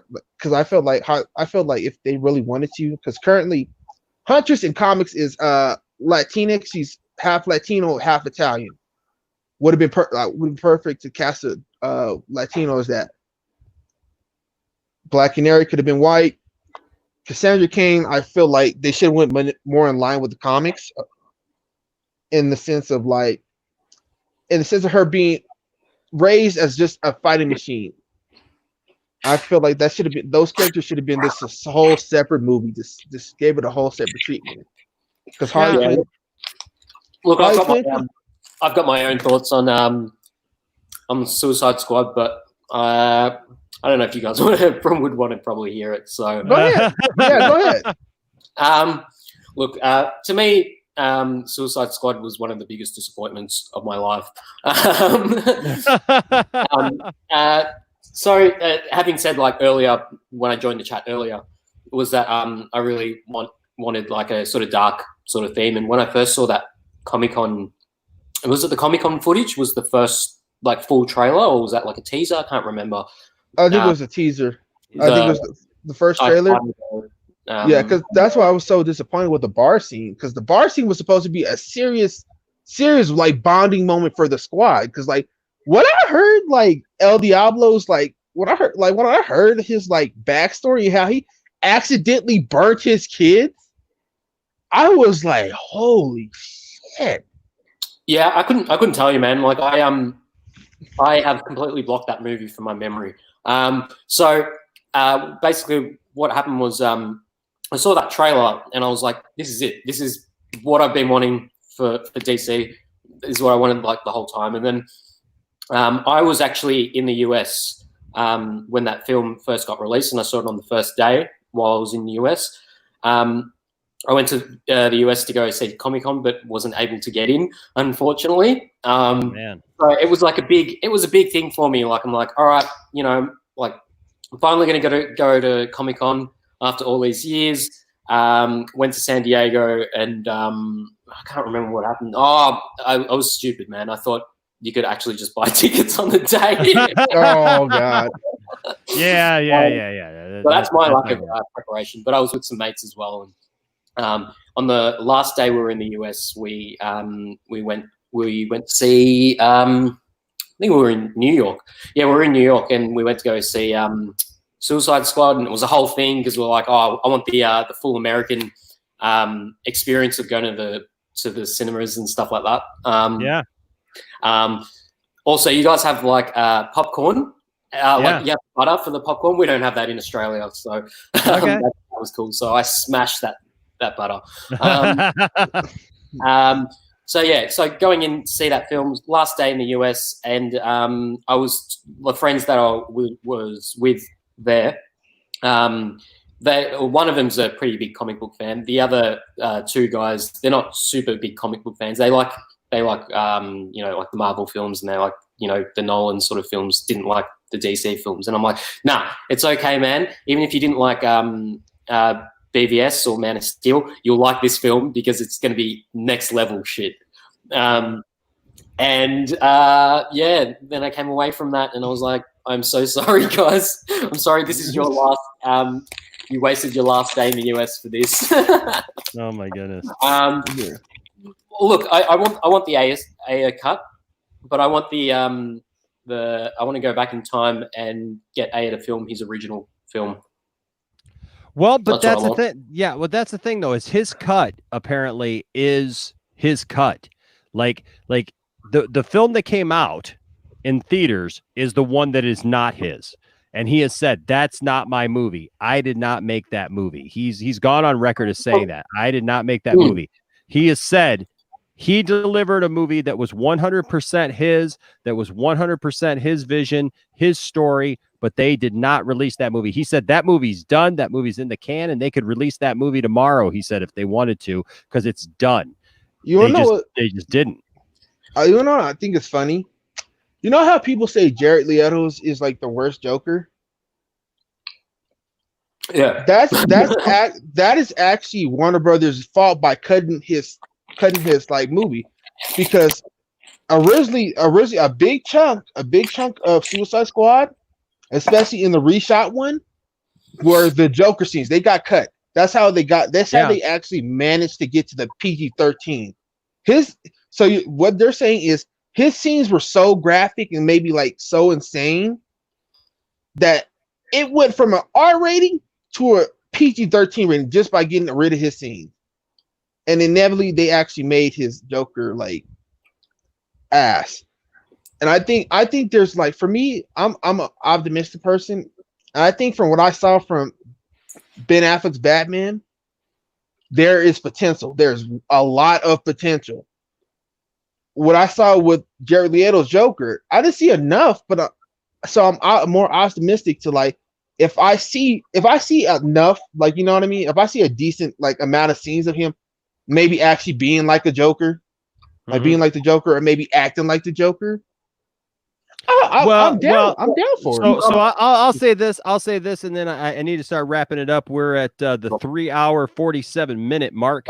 Yeah. So we've been going strong here for quite a while. There's lots of great topics. You guys have all been great. Everybody who's contributed tonight, whether or not you've just been in the chat room, chatting it up and going back and forth with Kavari, whether or not you've been in here with me and talking about this stuff. So I'll just probably say this about Jared Leto, and then we'll move to get out of here. But the thing is there's parts of Jared Leto's portrayal that, man, you just look at it and you go, there's so much potential there. There's so much that I want to see.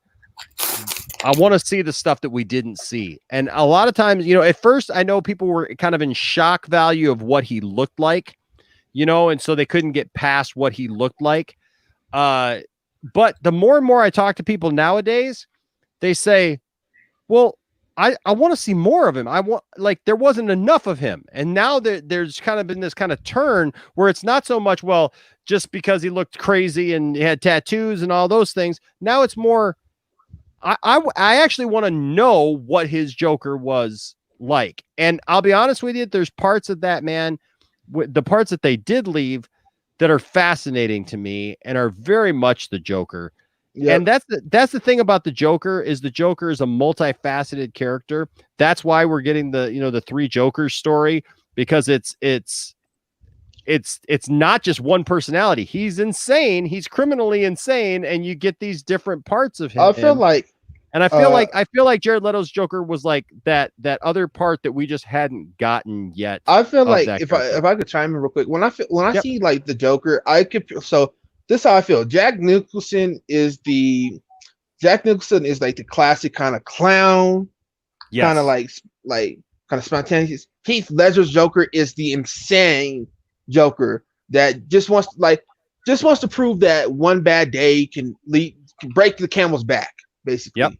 Yep. And then when I see Jared Leto's Joker, that's the gangster that wants to be like spontaneous, that wants to like he's the showman, but he's not afraid to get down and dirty. That's the Joker that I felt like they were trying to get around, but they didn't have enough scenes to portray that.